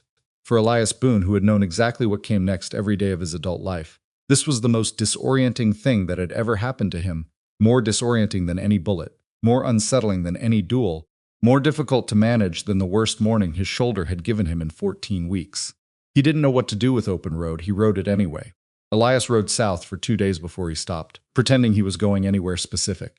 He'd been telling himself Kansas, somewhere warm enough that the shoulder could heal without the cold working against it, somewhere far enough from Nebraska that the distance itself would give him room to think. But somewhere on the second afternoon, following a creek south through flat land that looked exactly like the flat land 30 miles north of it, he acknowledged that Kansas was a direction he'd invented to avoid sitting still with what had happened in Ridgemont. He stopped at a small settlement called Garver Crossing, not quite a town, more a collection of buildings that had decided to stay near each other, and rented a room above a feed store from a woman named Mrs. Aldicott, who charged fair rates and asked nothing beyond payment in advance. The room had a window facing west, a bed with a reasonable mattress, and a small iron stove that he kept going through the nights. It was the kind of room that expected nothing from you, which was exactly what he needed. He stayed 6 weeks. The shoulder healed the way Dorothy Pelham's doctoring and Dr. Hess's rewrapping had given it a fighting chance to heal slowly, unevenly, with good days that built false confidence and bad days that corrected it. He didn't practice his draw. He'd decided this the first week and held to it, which required more discipline than he'd expected. The hands wanted to do what they knew. He kept them occupied with other things, chopping wood for Mrs. Aldicott when the shoulder allowed it, repairing a section of fence on the property behind the feed store, reading whatever he could find in Garver Crossing, which wasn't much but was something. He read. He hadn't read seriously since he was 17, when a schoolteacher in the Missouri town where he'd grown up had put a worn copy of a natural history book in his hands and told him that a man who understood the world was harder to fool than a man who didn't. He'd absorbed that lesson and then spent 24 years applying it exclusively to the world of men who wanted to shoot him, which was a narrow application of a broad principle. In Garver Crossing, he read whatever Mrs. Aldicott had, a few novels, a collection of agricultural almanacs from the previous decade, a book about the geology of the Great Plains that was drier than the plains themselves but occasionally interesting. He read in the evenings by lamplight and in the mornings before the stove had fully warmed the room, and what he discovered was that the reading quieted something in him that had been loud since Laramie and had not fully quieted even in the 6 weeks at Gus Pelham's place. He thought about Silas Crowe every day. He couldn't stop. But the thinking changed character over the 6 weeks in a way that was hard to track precisely but unmistakable in its cumulative effect. In the first week, the thinking was still about the duel, the mechanics, the shoulder, the moment at the mill wall. In the second and third weeks, it moved toward the conversations, the saloon in Ridgemont, what Silas had said and what he'd said, and the silences between the words that had carried as much weight as the words themselves.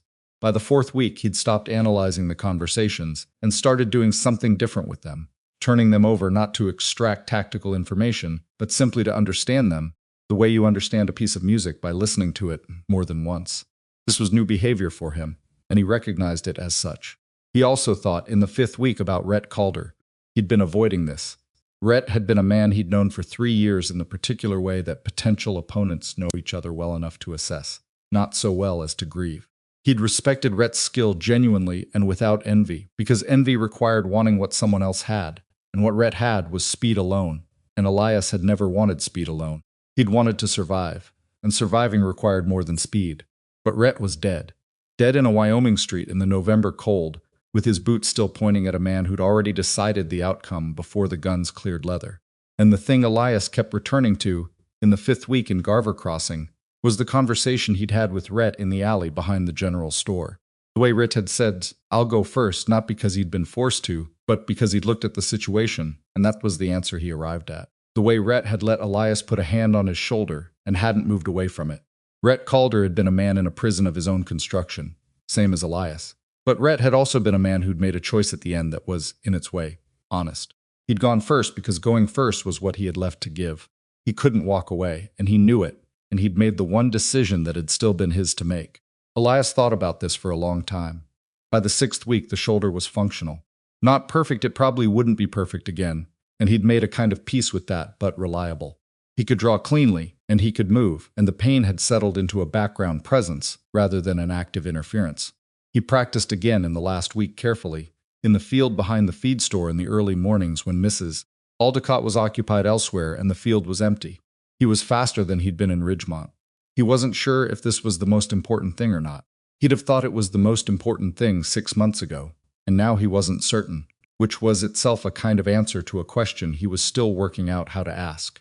On the last morning, he packed his saddlebag and settled his account with Mrs. Aldicott, who took his money and shook his hand, and said she hoped the arm healed up all the way. And when he asked her how she'd known about the arm, she looked at him with the expression of a woman who had been paying attention to things for 60 years and said, "There are things a person doesn't need to be told." He rode north. He found Silas Crowe in a town called Beltree, Colorado, which was not where he'd expected to find him. He'd tracked north and west through Nebraska for 2 weeks, following the kind of thin trail that Silas always left a remembered face here, a stable that had reshod a gray horse there, and the trail had bent south and west and deposited him in Colorado in early spring, with the mountains visible to the west and the plains still brown and flat to the east. Beltree had a main street, a hotel, a marshal's office, and a collection of businesses that served the ranching operations in the surrounding valley. It had the feel of a town that was trying to be orderly and not always succeeding. There was a new building going up on the north end of the main street, and the sound of hammering had been audible since Elias rode in. He found Silas the same way he'd found him in Ridgemont, by process of elimination and local knowledge, in this case, the bartender at the Beltree Saloon, who said yes. There was a lean man with pale eyes who'd been in and out of the place for the past 3 weeks, and no, he didn't know where the man stayed. And yes, he'd probably be in this evening if Elias wanted to wait. Elias didn't wait. He asked around and found what he was looking for in an unexpected place, the marshal's office, where the marshal, a compact, direct man named Colbert, who looked like he'd been doing this job long enough to recognize trouble accurately, and from a distance told him that Silas Crowe had been helping with a situation involving a local ranch, hand in an accusation that had split the town in two. "What kind of situation?" Elias asked. Colbert looked at him for a moment, assessing. "A Mexican ranch hand named Vargas got accused of stealing cattle from the Drummond spread," he said. "Evidence is thin enough to see through, but Drummond's got money and Vargas doesn't. And in my experience, that tends to settle these things before they get to a fair hearing." He paused.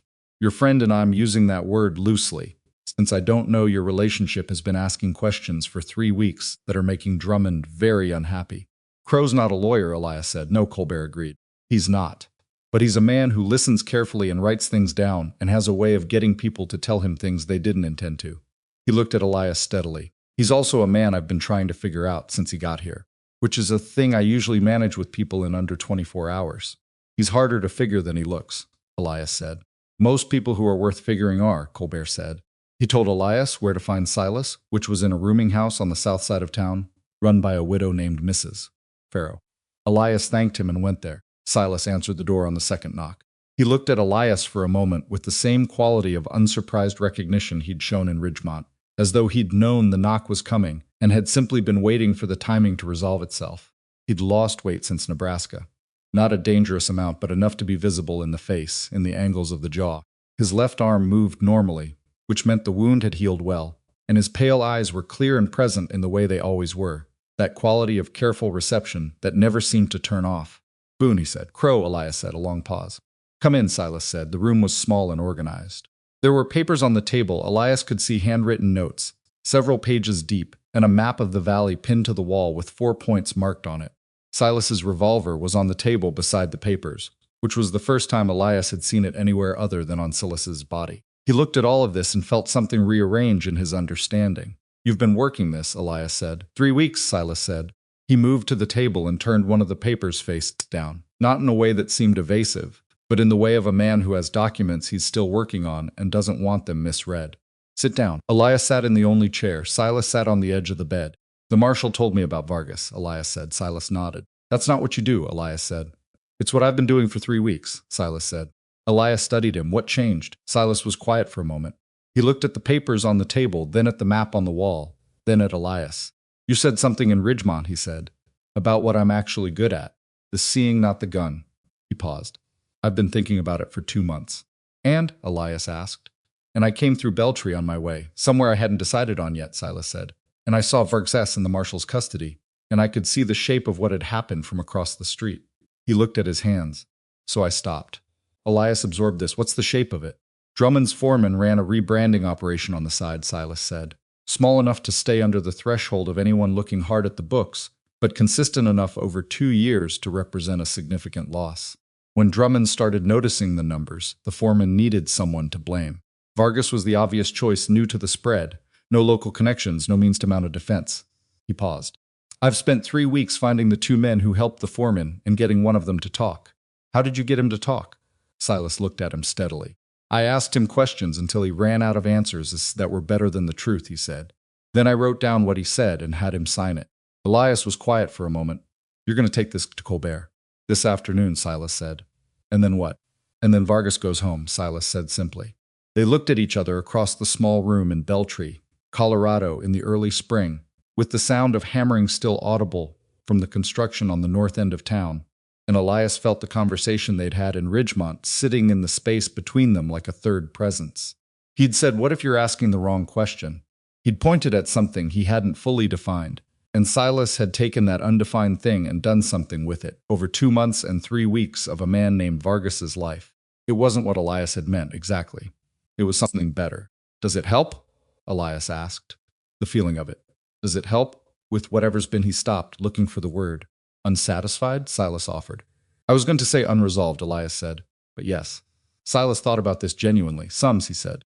It's a different kind of tired at the end of the day. He paused. Better tired. Elias nodded slowly. Your shoulder, Silas said. Healed, Elias said. Mostly. You've been practicing. Yes. You're here, Silas said. And it landed neither as an accusation nor a welcome, but as a simple fact being acknowledged. All its weight intact. I'm here, Elias said. They were quiet. I don't want to do this today, Silas said finally. Elias looked at him. I have to take this to Colbert this afternoon, Silas said, and I'd like to see Vargas walk out of custody before anything else happens. He held Elias's gaze. That's not a way of putting you off. I'm not running. I just want to finish this first. Elias looked at the papers on the table, at the map on the wall, at the revolver lying beside the notes like an afterthought. All right, he said. Something in Silas's face shifted, almost imperceptibly. Not relief, exactly. Something more complicated. The recognition of an unexpected answer. Come with me, Silas said. To Colbert's if you want. Elias thought about this. Why? Because I'd like a witness, Silas said. And because you've been following my trail for 3 months, and I'd rather you saw this than spent the afternoon in the saloon. Elias stood up. All right, he said again. Colbert read the statement twice without speaking. The office was quiet except for the hammering from the construction and the occasional sound of the street outside. Silas stood on one side of the desk, and Elias stood slightly behind, and to the left of him, which was the position he'd unconsciously chosen, and which Colbert noticed without commenting on. The marshal set the paper down and looked at Silas. Hawkins signed this voluntarily? He asked. Hawkins was, Elias understood, the man who'd talked. He understood what he was signing, Silas said. He signed it. You didn't coerce him. I asked him questions, Silas said. Some of them repeatedly. Colbert looked at the statement again. Where's Hawkins now? He was at the Drummond bunkhouse as of this morning, Silas said. I'd suggest moving quickly. Colbert was already standing. He went to the door and called for his deputy, a young man named Pell, who came in with the eager, slightly anxious energy of someone who sensed that something significant was about to happen and was trying to look adequately prepared for it. Get Vargas out, Colbert said. He's free. Then ride to the Drummond place and bring Deacon Hawkins in, quietly. He looked at Pell. Don't discuss it with anyone on the way. Pell went. Colbert watched him go, then turned back to Silas. This is going to cause problems with Drummond, he said. The problems with Drummond exist whether you act on this or not, Silas said. The difference is whether an innocent man stays in your custody. Colbert looked at him for a long moment. You're not from here, he said. No, Silas said. You have no particular stake in how this turns out. I have the stake I have, Silas said. Colbert glanced at Elias, who said nothing, and then back at Silas. I've been trying to work out what you are since you walked in here 3 weeks ago, he said. I still haven't got it. You don't need to, Silas said. You just need to act on the statement. Colbert almost smiled. Get out of my office, he said. I've got work to do. They went out into the spring afternoon, and Elias walked beside Silas on the boardwalk and said nothing for half a block. You're good at that, Elias said finally. At what? At telling people exactly what they need to hear and not one word more, Elias said, without it sounding like a lesson. Silas glanced at him. You think I'm lecturing people? No, Elias said. That's what I'm saying, you're not. That's the skill. Silas was quiet. They walked to the end of the boardwalk and stood at the corner of the main street, looking at the construction on the north end, the new building going up frame by frame in the afternoon light. Vargas will be out within the hour, Silas said. Yes, Elias said. Another silence. You came here to finish what we started, Silas said. Yes, Elias said. Are you still going to? Elias looked at the building going up. A man on the upper frame was working a crossbeam into position, 2 other men below him holding the weight. It was careful, coordinated work, the kind of thing that went wrong badly if any of the 3 stopped paying attention. I don't know, Elias said. He'd said that twice now, once in Ridgemont and once here, and both times had meant it differently. In Ridgemont, it had been the honest expression of genuine uncertainty. Here it was something more specific. He knew what he was uncertain about, and the knowing of it made the uncertainty almost clear enough to see through. "What are you going to do?" Elias said, "when this is done?" "Vargas goes home, Hawkins gets arrested, Drummond has a problem. What happens to you?" "I move on," Silas said. "To the next thing like this?" "I don't know what the next thing is," Silas said. "I didn't know this was going to be this until I saw it." "So you're going from place to place," Elias said, slowly, "looking at what you find and deciding what to do with it." "That's one way to put it," Silas said. "That's different from what you were doing before." "Yes," Silas said. "Does it feel different?" Silas looked at the construction. "It feels like something I can do without losing track of why," he said, which is he paused. "That's new."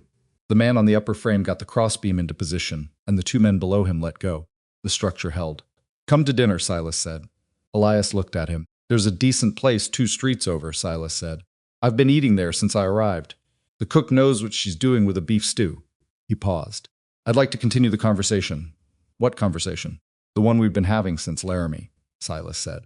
They ate at a table in the back of a small restaurant run by a woman named Cecilia Marsh, who did in fact know what she was doing with beef stew. She brought them bread without being asked and refilled their coffee twice and otherwise left them alone, which suited both of them. They talked for 2 hours.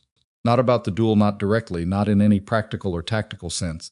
They talked about the trail, about what Elias had found following Silas across Nebraska, about Frank Aldis and what he'd said about Tom Donnelly, about what Silas had found in Beltree and how finding it had felt, about Rhett Calder, which was a subject neither of them had addressed directly until Elias raised it, and which, once raised, turned out to be something both of them had been carrying without a place to put it. He couldn't hear it, Silas said. What I was trying to say. He had no interest in hearing it. He heard it, Elias said. He just couldn't do anything with it. Silas looked at his coffee. That's a distinction I've been working on, he said quietly. I know, Elias said. It matters, though. He wasn't stupid and he wasn't deaf. He was a man who was so far into a particular life that the walls of it had become invisible to him. He couldn't see them because they'd always been there. He paused. That's not the same as not hearing. Silas was quiet for a long time. You didn't have to tell me that, he said. No, Elias agreed. Why did you? Elias thought about it. Because it's true, he said. And because you've been carrying something about Rhett that I think is heavier than it needs to be.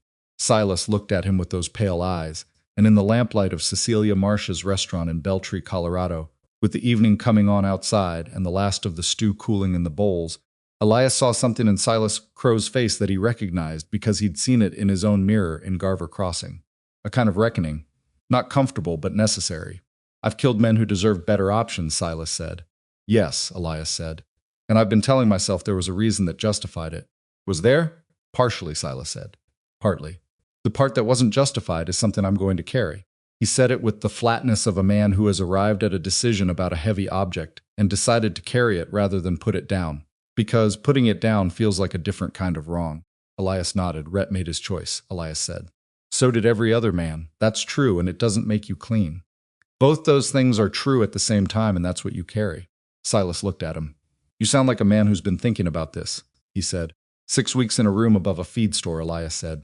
What changed? Silas asked. I stopped trying to think my way out of the problem, Elias said. I started thinking my way into it instead. He paused. The problem isn't the duel. The problem is the man I was before the duel, and what that man was willing to do with himself. The duel is just the moment when it got visible. Silas was very still. You're not coming back for a third round, Silas said. It was not quite a question. Elias held his gaze. I don't know, he said. And this time the I don't know was the closest thing to know that he'd been able to get to without being entirely certain. What would change the answer? Silas asked. I don't know that either, Elias said. That's the honest truth. I came here because I said I would, and because I needed to see you again, and I needed to see what you'd done with yourself in 2 months. And what I've seen is something I didn't expect. He paused. I can't come back to fight a man who's doing what you're doing in Beltree. I can't make that make sense. Silas was quiet. But I'm not ready to say I'm done, Elias said. Not because I want to kill you. I'm not sure I want to anymore. But because saying I'm done means saying I know what I am instead, and I don't know that yet. Silas said. No, Elias said. I noticed. They sat with that for a moment. Then we're both still figuring it out, Silas said. Yes, Elias said. The lamp on the table between them flickered in a draft from somewhere and steadied again. Outside, Beltree was moving through its evening, ordinary and indifferent and occupied with its own concerns, entirely unaware that 2 of the most dangerous men in the territory were sitting in the back of a restaurant eating beef stew and trying to find a language for something that didn't have one yet. Elias paid for the meal over Silas's objection, and they went out into the cool spring evening. At the corner where the restaurant street met the main street, they stopped. "Where are you going?" Silas asked. "I haven't decided," Elias said. Silas nodded. He looked up the main street toward the marshal's office, where a light was still burning. Vargas was out. Hawkins was in. The immediate shape of things in Beltree had shifted in the direction of something closer to fair, which was not the same as fixed, but was something. "The next time you find me," Silas said, "I don't know what it'll look like." "Neither do I," Elias said. "That used to be an uncomfortable thing to say," Silas said. "And now?" Silas looked at him steadily. "Still uncomfortable," he said, "but less like a problem and more like a condition." Elias thought about the road south out of Ridgemont, and the flat Nebraska winter, and the 6 weeks in a room above a feed store, and all the accumulated weight of a life built around a single skill, being slowly and imperfectly and incompletely reconstructed around something he couldn't yet name. "I know what you mean," he said. "They didn't shake hands. Men like them still didn't, usually." But Silas put his hand out, and after a moment Elias took it, and they gripped briefly and let go. Silas walked back toward his rooming house in the dark. Elias stood at the corner and watched him go until the dark swallowed him, and then he turned and walked toward the livery to check on his horse, his boots on the dirt of the Beltree Main Street the only sound in the immediate vicinity, the mountains invisible in the dark to the west, but present in the way that large things are present, even when you can't see them. He didn't know where he was going. He thought he might know what he was going toward, or the beginning of it, or a direction that was adjacent to it, without being identical to it yet. He thought that might have to be enough. He collected his horse, spoke to it quietly in the dark of the stable, and checked his saddlebag without knowing exactly what he was checking for. His revolver was on his hip. His shoulder was mostly healed. His hands were steady. The frontier was large, and he had time if he was careful with it. He rode out of Beltree before midnight, heading in a direction he would figure out by the stars and revise in the morning, and the town fell behind him, and the dark opened up ahead, and somewhere in that dark, things were waiting that he didn't have names for yet, and had only recently learned to stop being afraid of not knowing. That was not nothing. He rode on. 3 months after Beltree, Silas Crowe rode back into Laramie. He hadn't planned to. He'd been moving through Colorado and Wyoming on a loose trajectory that had taken him through 4 towns and 2 situations not entirely unlike Beltree, one involving a water rights dispute that had been engineered by a land agent who understood. That confused documentation was more reliable than violence. One involving a young man in a county jail on evidence that fell apart under the first serious question anyone had bothered to ask. He'd spent time in both places, done what he could do, moved on. The work was slower than a duel and less conclusive, and left him tired in a way that was, as he'd told Elias, better tired. Not clean, not satisfying in any simple sense, but better. He rode into Laramie on a Tuesday afternoon in late May, and the town received him the way towns receive men who have been the subject of stories with a particular charged awareness. People pausing on the boardwalk to look, conversations going quiet in the way conversations do when the subject of them walks through the door. He'd expected this and was prepared for it, and was still, when it happened, slightly taken aback by the scale of it. The story had grown in 6 months the way stories always grew outward and upward, acquiring details that hadn't been present in the original event and losing others that had. He was a legend now, whether he'd chosen to be or not, which was an irony he recognized without finding it especially funny. He went to the Broken Wheel. The saloon looked the same. The same bar, the same corner tables, the same smell of wood smoke and whiskey, and the accumulated presence of years of men drinking in a confined space. The same piano in the corner, though the player was different, younger, less experienced, hitting the notes correctly without understanding what to do with the space between them. He ordered a whiskey. The bartender, the same man who'd been there in November, set it in front of him without comment, and then stood at the far end of the bar in a way that suggested he was not going to be starting any conversations tonight. Silas drank the whiskey and looked at the room. Rhett Calder's table was empty. Not pointedly empty, it wasn't roped off or marked or treated with any particular reverence. It was just a table that people had apparently decided, by some collective and unspoken agreement, to leave alone. There was something in this that Silas hadn't expected. He'd expected the town to move on cleanly, to absorb the event and reorganize around its absence the way towns did. He hadn't expected the table. He ordered a second whiskey and didn't drink it immediately. He'd been thinking, on the ride back to Laramie, about why he was coming back. He'd been honest with himself about this in the way that long rides in open country made honesty easier. The land had a quality of indifference that stripped away the comfortable narratives a man built around his own choices. He was coming back because Laramie was where it had started, and something in him needed to stand in the starting place and understand what had happened from the beginning, now that he had enough distance from it to look at it without the distortion of being inside it.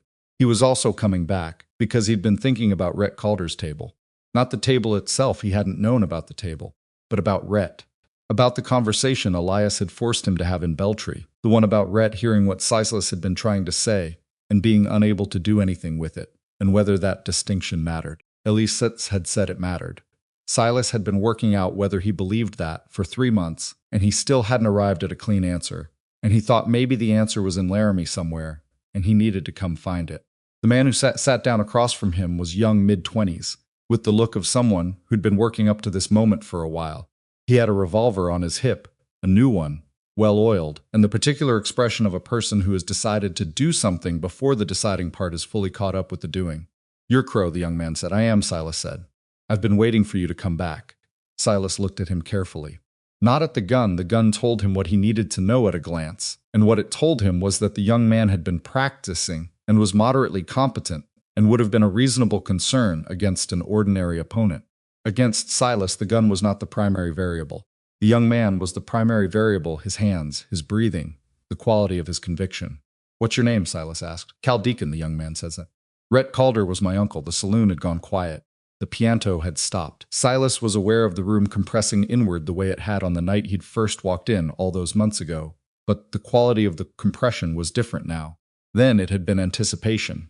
Now it was something with more grief in it. These were people who had absorbed a loss and hadn't finished absorbing it, and now the man responsible for that loss was sitting at the bar, and a young man was sitting across from him with a gun on his hip and a reason. Silas looked at Cal Deacon. He was 23 or 24. The jaw had Rhett's shape in it, that particular quality of being made for stubbornness. The eyes were darker than Rhett's had been, but carried the same forward-directed quality. That inability to look sideways at a problem when looking directly at it was available. "I'm sorry about your uncle," Silas said. Cal's expression tightened. "Don't, I mean it," Silas said. Not as a way of softening what happened, as a fact. "What happened," Cal said, "was that you killed him." "Yes," Silas said. "I did." The directness of it seemed to land on Cal in a way that the expected deflection wouldn't have. He'd prepared for arguments, for justifications. He hadn't prepared for agreement. "He didn't have to die," Cal said.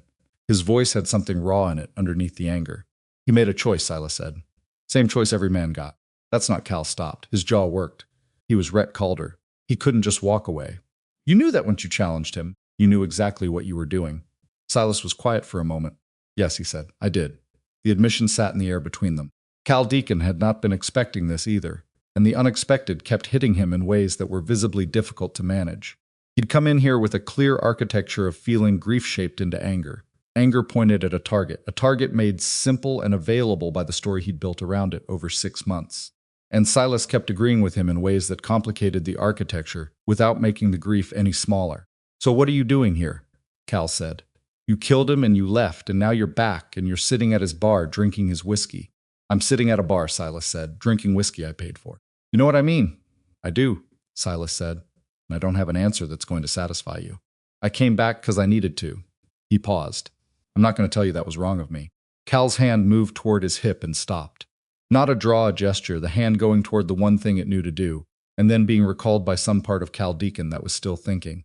Silas watched this and felt something in him that was not pity and was not contempt, and was closer to recognition. He'd watched Rhett Calder's hand in that street in November, and the quality of conviction behind the movement had been absolute and contained no hesitation whatsoever. Cal's hand had hesitated. Cal Deacon was angry and grieving and had come here with a purpose, and his hand had still hesitated. "You don't want to do this," Silas said. "Don't tell me what I want," Cal said. "I'm not telling you what you want," Silas said. "I'm telling you what your hand just did." Cal looked at his hand like it had acted without him. Then he looked back at Silas with an expression that was less composed than anything he'd shown so far. "My uncle was the best man I knew," Cal said. His voice had dropped, the anger thinning into something underneath it. "He wasn't perfect. He was stubborn and he was proud and he held grudges longer than any decent man should. But he was steady. He was always steady. You could count on him to be what he was. And now he's not anything." Silas held this without deflecting it or managing it or softening it. "I know," he said. "You don't." Cal said. "You can't." "I know what it cost him," Silas said. "I've been carrying that for 6 months. "Good," Cal said, with a fierceness that was honest and unpolished. "You should." "Yes," Silas said. "I should." Another silence. The saloon had been quiet for a long time now, everyone in it holding themselves carefully still, the way people hold still when something is happening that they don't want to interrupt or inadvertently trigger. "I'm not going to draw on you," Cal said finally. The words came out with the sound of a decision being made in real time, the conclusion arriving just slightly ahead of the certainty. "Not because I'm afraid of you, I know," Silas said. As Cal stopped, his jaw worked again. "Because Rhett would think it was stupid. He'd call it stupid. He'd say a man who picks a fight he can't win because he's angry isn't being brave, he's being wasteful." He looked at the table. "He said that to me once, about something else. I was 17. Silas looked at Cal Deacon for a long moment. "He was right," Silas said. "He was right about a lot of things," Cal said. "He was wrong about some things, too. Being Rhett Calder was one of them. Being it so completely that there was no room for anything else." He looked up, but he was the one who got to decide that, not you. "No," Silas said, "not me." The word landed with its full weight, and Silas let it, because the weight was accurate and he'd been deciding how to carry it for 6 months, and the carrying of it was part of what he'd come back to Laramie to do. "Is there something you want from me?" Silas asked. "That isn't a duel." Cal looked at him. "I don't know," Cal said. And he said it with the exhausted honesty of a young man who has been holding a shape of feeling for a long time and has just now let the shape relax. "There's no answer I can give you that brings him back," Silas said, "or that makes what I did into something other than what it was. I know that." He paused. "But if there's anything that isn't a gun that I can give you, I'd like to try." Cal Deacon looked at him for a long time. "Tell me about it," Cal said finally. "The duel. What it was actually like. Not the version people have been telling for 6 months. The actual thing." Silas looked at him. "All right," he said. He told him. Not the version with the clean lines and the legendary quality that the story had acquired in its travels. The actual thing, the cold in Rhett's face in the street, and what Silas had seen there that had been more complex than the pure, uncomplicated conviction he'd expected. The fact that Rhett had known somewhere what was coming and had gone forward anyway with a dignity that was real and not performed. The fact that the shot had killed him cleanly, which was the only mercy Silas had been in a position to offer, and which he had offered deliberately. Cal Deacon listened to all of it without looking away. When Silas finished, the young man was quiet for a long time. "He wasn't afraid," Cal said. "No," Silas said, "he wasn't." "But he knew." "Yes," Silas said. "He knew." Cal nodded once with the particular slowness of someone filing something important in a place where it would stay. He stood up. He didn't extend a hand, and Silas didn't expect him to. But he looked at Silas directly before he left and said, "I'm not going to forgive you. That's not something I have available right now." "I understand," Silas said. "But I'm also not going to waste a bullet on you," Cal said. Rhett wouldn't. He walked out of the Broken Wheel Saloon, and the door swung shut behind him, and the room breathed. Silas sat for another hour after Cal left. He sat with his untouched second whiskey, and the empty table in the corner, and the room that had gradually resumed its ordinary sounds around him. The piano starting up again, the conversations returning, the particular hum of people getting back to their own lives after the interruption of someone else's. He thought about Cal Deacon saying he was wrong about some things too. Being Rhett Calder was one of them. Being it so completely that there was no room for anything else. He thought, a 24-year-old kid understood this more clearly than Rhett had at 34. Which was not a condemnation of Rhett grief sometimes sharpened vision in ways that living didn't, but which was a fact with a point to it. The trap wasn't stupidity, it wasn't weakness, it was depth. A man could go so deep into a particular version of himself that the depth felt like solidity, felt like bedrock, felt like the truest thing about him. And the deeper he went, the more invisible the walls became, until the walls were simply the shape of the world. Silas had understood this abstractly for a long time. Sitting in the Broken Wheel in Laramie, with a second whiskey he hadn't drunk and a conversation that had left him quieter than anything, in recent memory, he understood it differently, not abstractly, from the inside, because he'd been doing his own version of it, not with a gun, not anymore, not in the same way, but with the idea of himself as the man who understood things, the man who saw the trap and named it, the man with the pale eyes and the composed surface, who moved through other people's stories and left them altered. He'd traded one version of that identity for another, and the new version was better, genuinely better, more useful and less destructive and easier to sleep alongside. But it was still an identity that he wore rather than simply being a man making his choices day by day. Cal Deacon had come in here ready to die for a version of himself as the man who avenged his uncle. His hand had hesitated. Something in him had looked at the available performance and decided in the last moment that the performance wasn't worth the cost. That was the thing, that was the exact thing. Silas paid for both whiskeys and walked out of the saloon. He found the younger gunfighters without particularly looking for them. They found him as they always did, because his presence in a town was the kind of information that moved fast and arrived before he did. There were 3 of them in their early 20s, sitting inside the general store in the afternoon sun, with the careful casualness of young men who had decided they were waiting for something, without wanting to look like they were waiting for something. He knew the type. He'd been the type. He stopped in front of them. "You're Crowe," the one in the middle said. He had a quick, bright quality about him, intelligent eyes and fast hands that he didn't quite know what to do with yet. "I am," Silas said. "We heard you were back," the young man said. "I'm back," Silas said. He looked at the 3 of them not with assessment, or not only with assessment, but with something that had more of the quality of recognition in it.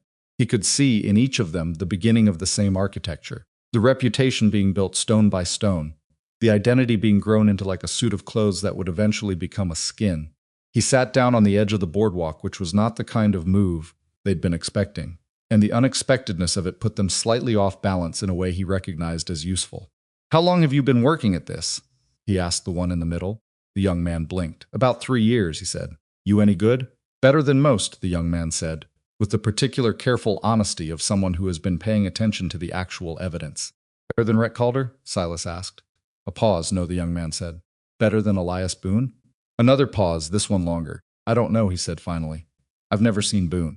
"I have," Silas said. "You're not better than Boone," he said it without cruelty. "Maybe someday." "Not now," the young man absorbed this. The other 2 were listening with the concentrated attention of people receiving information from a source they hadn't expected to be available. "So where does that leave you?" Silas asked. "Working on it," the young man said. "Working on being better than Boone," Silas said. "Yes." "And then what?" Silas asked.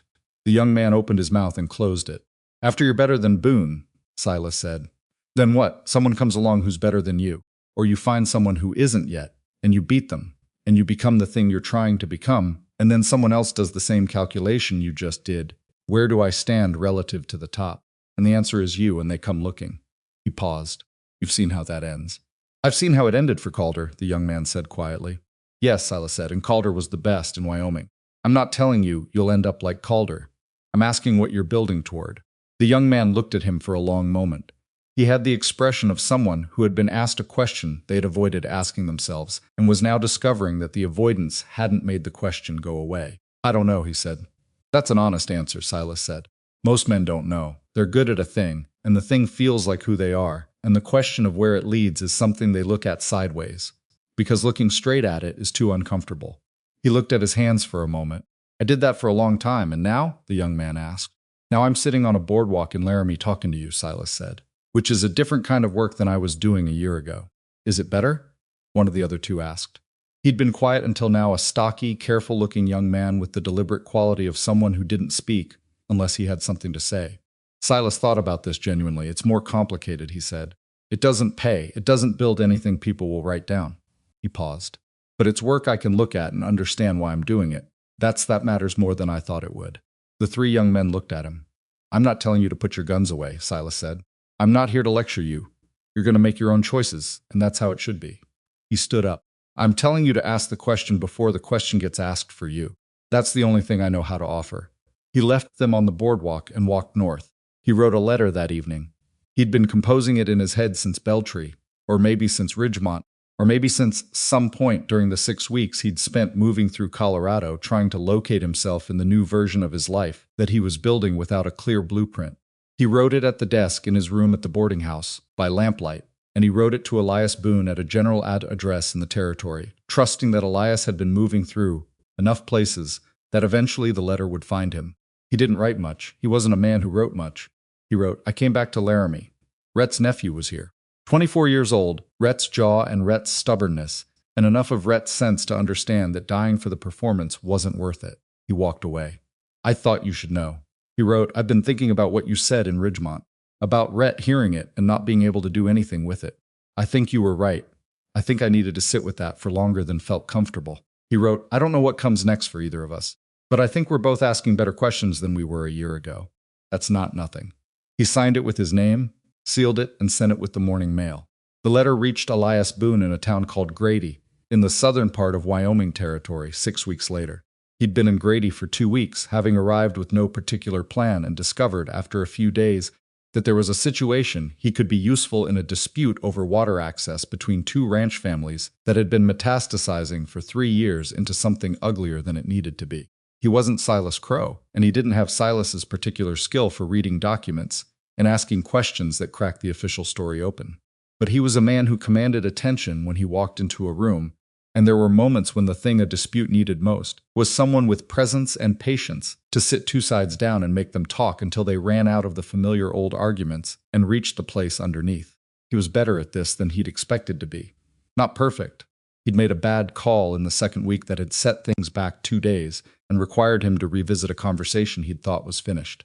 He'd been impatient on a Tuesday and paid for it on Thursday.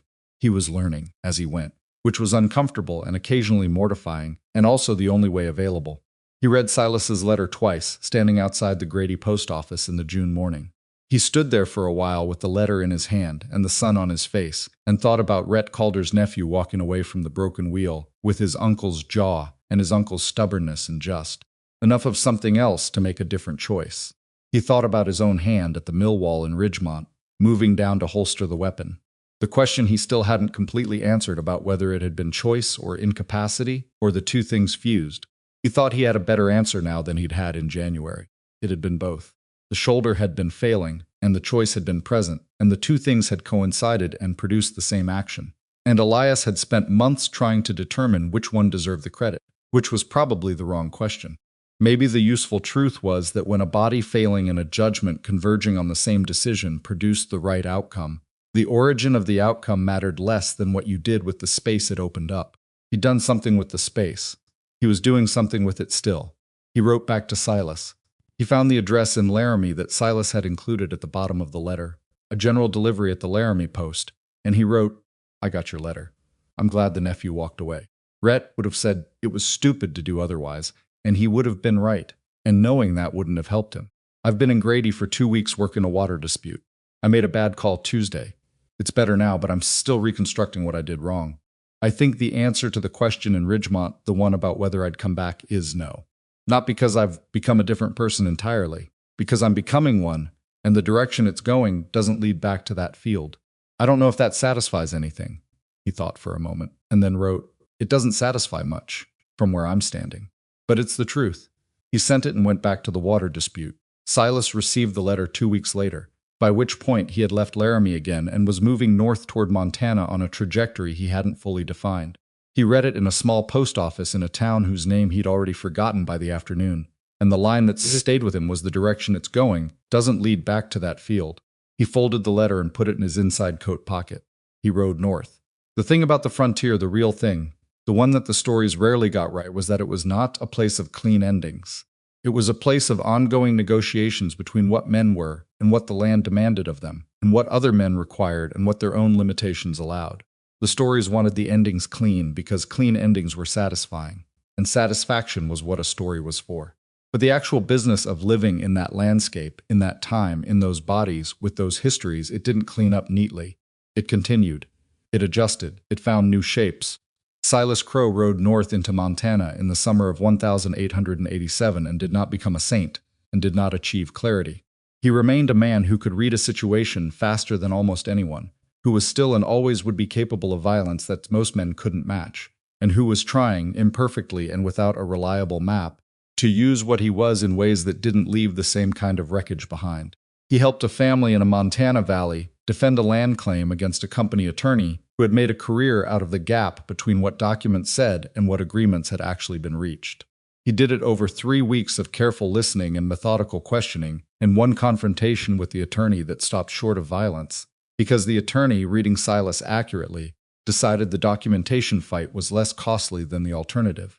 It was a partial victory. The family kept half of what they'd been fighting for and lost the rest. And Silas spent 2 days after it was over sitting with the uncomfortable weight of partial. He was getting better at sitting with partial. He got into one fight, a genuine one with fists, not guns, behind a stable in a town he passed through in August, when 3 men who'd been drinking since noon were doing something to a situation that required interruption. He came out of it with a split lip and bruised ribs and the sense that his body was slower than it had been a year ago, which was true and would keep being true, and which he was working on accepting. He thought about Rhett Calder's table in the Broken Wheel. about the way a town had drawn its grief around an empty piece of furniture without being told to, because some losses leave a shape in the space they occupied, and the shape persists long after the person is gone. He thought about what Cal Deacon had said. Being Rhett Calder was one of them, being it so completely that there was no room for anything else. He thought that the lesson wasn't to be less yourself. It wasn't to hollow yourself out, or sand the edges off, or become deliberately vague about who you were. The lesson was to leave room inside the identity for the question of whether the identity was still serving you. Room for the answer to be no without the no destroying everything. Rhett Calder had built a house with no doors. Silas had been building the same house from different materials. He was trying to build something with a door in it. He was not always succeeding, but he was trying, which was a thing he couldn't have said honestly a year ago. Elias Boone left Grady in September, when the water dispute had been resolved to the degree that resolution was available, which was partial, as these things almost always were, but functional, which was what the land actually required. He rode east and then north, and spent the fall moving through Wyoming territory with a looseness of purpose that would have been intolerable to the man he'd been a year ago, and was now something he'd developed a limited tolerance for. He stopped in a town called Felton in early October, because his horse threw a shoe and the blacksmith said it would be morning before it was right, and because there was a saloon and the saloon had coffee. The man who sat down across from him was in his late 30s, with the look of a man who had built his life around a skills and was beginning to find the building uncomfortable, and Elias recognized the look because he'd been wearing it himself not long ago. The man had a reputation. Elias knew it vaguely from the months of riding through the territory, a name, a record, the kind of shorthand that traveled ahead of a man and arrived before he did. Not Rhett Calder's scale, not Elias Boone's scale either, the old scale, but real. The man didn't challenge him. He sat down and ordered a coffee and said, "I heard you were in Grady." "I was," Elias said. "Water dispute." "Yes." The man wrapped his hands around his cup. "How do you do that?" he asked. "Sit in a room with people who want to kill each other and talk until they stop." Elias looked at him for a moment. "Badly at first," he said. "Then less badly."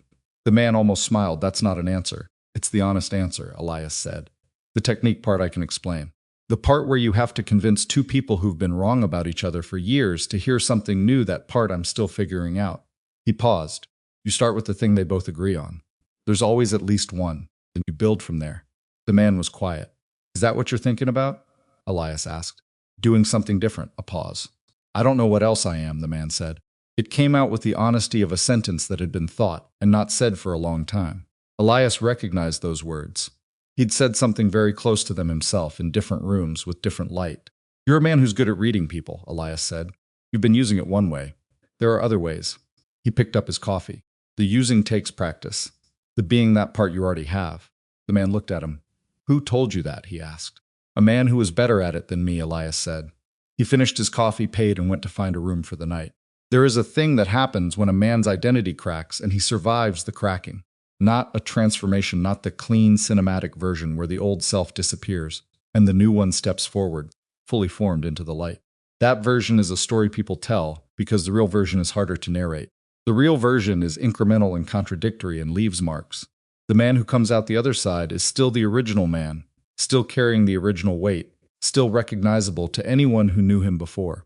He has just, over a long period of imperfect effort, made room for more than one thing to be true about him at the same time. Silas Crowe was still the fastest gun anyone in Wyoming or Nebraska or Colorado had encountered in a decade.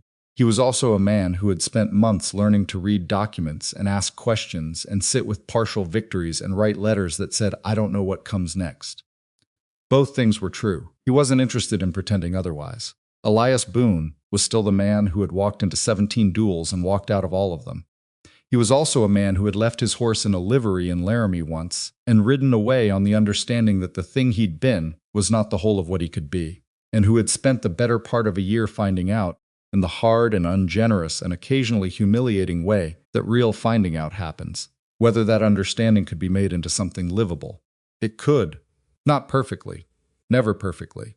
But Elias Boone was still alive, which was more than Laramie had bet on, and he was doing something with the alive that he could stand behind when he thought about it in the mornings. That was the real measure he'd discovered. Not reputation. Not history. Not the record that other people kept of you. The measure was whether, in the quiet of the early morning, you could look at the previous day and understand why you'd done what you'd done, and whether the why was something you could say out loud. Most mornings now he could. Most mornings that was enough. They met again in the spring, not for a duel. Not with that quality of charged inevitability that had characterized every other meeting between them. They met because Silas had sent a letter from a Montana valley, describing a situation that had more moving parts than one man could manage cleanly. And the letter had said without quite asking, in the way that Silas said things, there's a land attorney coming in 3 weeks, and I could use someone who can hold a room. Elias had ridden north. He arrived on a Thursday afternoon and found Silas outside the post office with a folder of documents, and the expression of a man who has been talking to unhelpful people for 2 weeks and is running low on patience. They shook hands. You look tired, Elias said. The attorney is thorough, Silas said. Thoroughness used in the wrong direction is exhausting to work against. What's the situation? Silas explained it as they walked. A family named Brower had held a valley ranch for 11 years. A land company from back east had located a gap in the original filing and had sent an attorney to exploit it. The gap was real, the paperwork was genuinely flawed, but the underlying claim was sound. And sound underlying claims could be defended if the defense had access to the right testimony, and enough of a presence to keep the process from being rushed past the points where it was vulnerable. I have the testimony, Silas said. I need someone who can put 3 witnesses in a room together and make sure they tell the same story in the same order, without coaching them. Why the same order? Elias asked. Because the attorney will look for inconsistencies in sequencing, Silas said. He's good at that. Elias thought about it. I'll need to talk to them first, he said. All 3 separately. I'll set it up for tomorrow, Silas said. They were quiet for a moment, walking side by side on the main street of this Montana town in the spring, the mountains to the west, still wearing their white and the valley below them, just turning green. How's the shoulder? Silas asked. Functional, Elias said. Loud in the mornings. Mine too, Silas said, flexing his left arm slightly. They both knew they were talking about something other than the weather. The Brower family, Elias said. Are they going to be all right? If we do this right, Silas said. Probably, partially. He paused. The gap in the filing is real. The best outcome is keeping the core of the claim intact and losing the peripheral acreage. That's a loss, but it's a loss they can build from. Partial, Elias said. Partial, Silas agreed. They'd both gotten better at partial. They worked the situation for 2 weeks, together and separately, in a collaboration that was genuinely improvised. Neither of them had done anything quite like it before, and the edges showed. Elias talked to the witnesses and found that one of them, an old ranch hand named Pettiford, who had been present at the original filing in 1876, had a memory that was solid and a delivery that was scattered, and spent 3 days working with him on the sequencing without changing any of the facts. Silas tracked down a corresponding record in a county office 40 miles away that complicated the attorney's primary argument in ways that forced a re-evaluation. The attorney, to his credit, was thorough and smart and not easily discouraged. He found angles that required responses, and he worked methodically through his resources with the patient competence of a man who trusted in the process because the process had usually favored him. On the 6th day, in the land office, with the Brower family present and the attorney present, and Elias and Silas present, there was a moment when it could have gone either way. The attorney put a document on the table that created a problem with Pettiford's timeline, and the room went quiet with the quality of a room that is waiting for someone to find the answer. Elias looked at Silas. Silas looked at the document. Then he looked at Elias with something in those pale eyes that was the closest thing to uncertain Elias had ever seen there. Elias thought for a moment. He picked up the document. He looked at the date on it. He put it back down. Pettiford, he said, without looking up. The winter of 1875. You said you were at the North Line when the survey crew came through. Yes, sir, Pettiford said.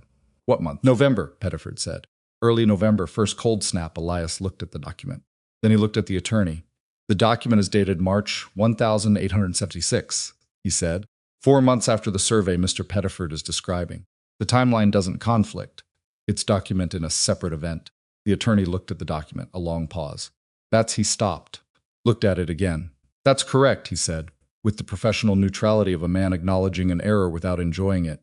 The room exhaled. The outcome was partial. The Brower family kept their core acreage and the water access that made it viable. They lost a section of land on the eastern edge that had been the target of the filing dispute to begin with. It wasn't everything. It was enough.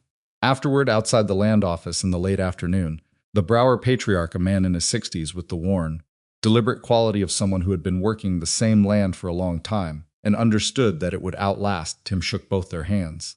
I don't know who you are exactly, he said to Silas and Elias together, but I know what you did. He went back to his family. Silas and Elias stood on the steps of the land office and watched the Brower family move down the street together. and neither of them said anything for a while. Partial, Elias said. Yes, Silas said. Good partial, Elias said. Yes, Silas said again. And this time there was something in his voice that had more texture in it. Satisfaction wasn't the right word. The word was closer to sufficient. As in, this is sufficient. As in, this is the kind of thing a man can do with whatever he is, and it is sufficient to justify the doing. The mountains were going orange in the late light. The valley below them was green, with the spring, the Brower Ranch somewhere in it. 11 years of a family's work, intact and continuing. What are you doing next? Elias asked. I don't know yet, Silas said. Neither do I, Elias said. They stood on the steps of the land office in the spring evening, two men with guns they used less than they once had, and skills they'd only recently begun to understand, and the frontier spread out around them in all directions, large and indifferent, and full of situations that wanted the kind of attention they were learning to bring to things. It wasn't a clean ending, there wasn't one available. But there was this, two men who had once faced each other across 30 feet of frozen street, each one certain that the other was the problem, standing side by side in the spring light with their hands at their sides, and no particular need to reach for anything. That was not nothing. In fact, looked at from the right angle, in the right light, it was the whole of what the story had been moving toward from the very beginning, not the fastest gun or the deadliest draw or the legend that outlasted the man. But this, the difficult, imperfect, ongoing work of becoming something more than what you were built to destroy. The frontier didn't care about that. It never had. It moved on, as it always did, indifferent to the small adjustments men made in their inner architecture, when the cost of not adjusting finally outweighed the comfort of staying the same. But the men cared, and sometimes in the end that's enough.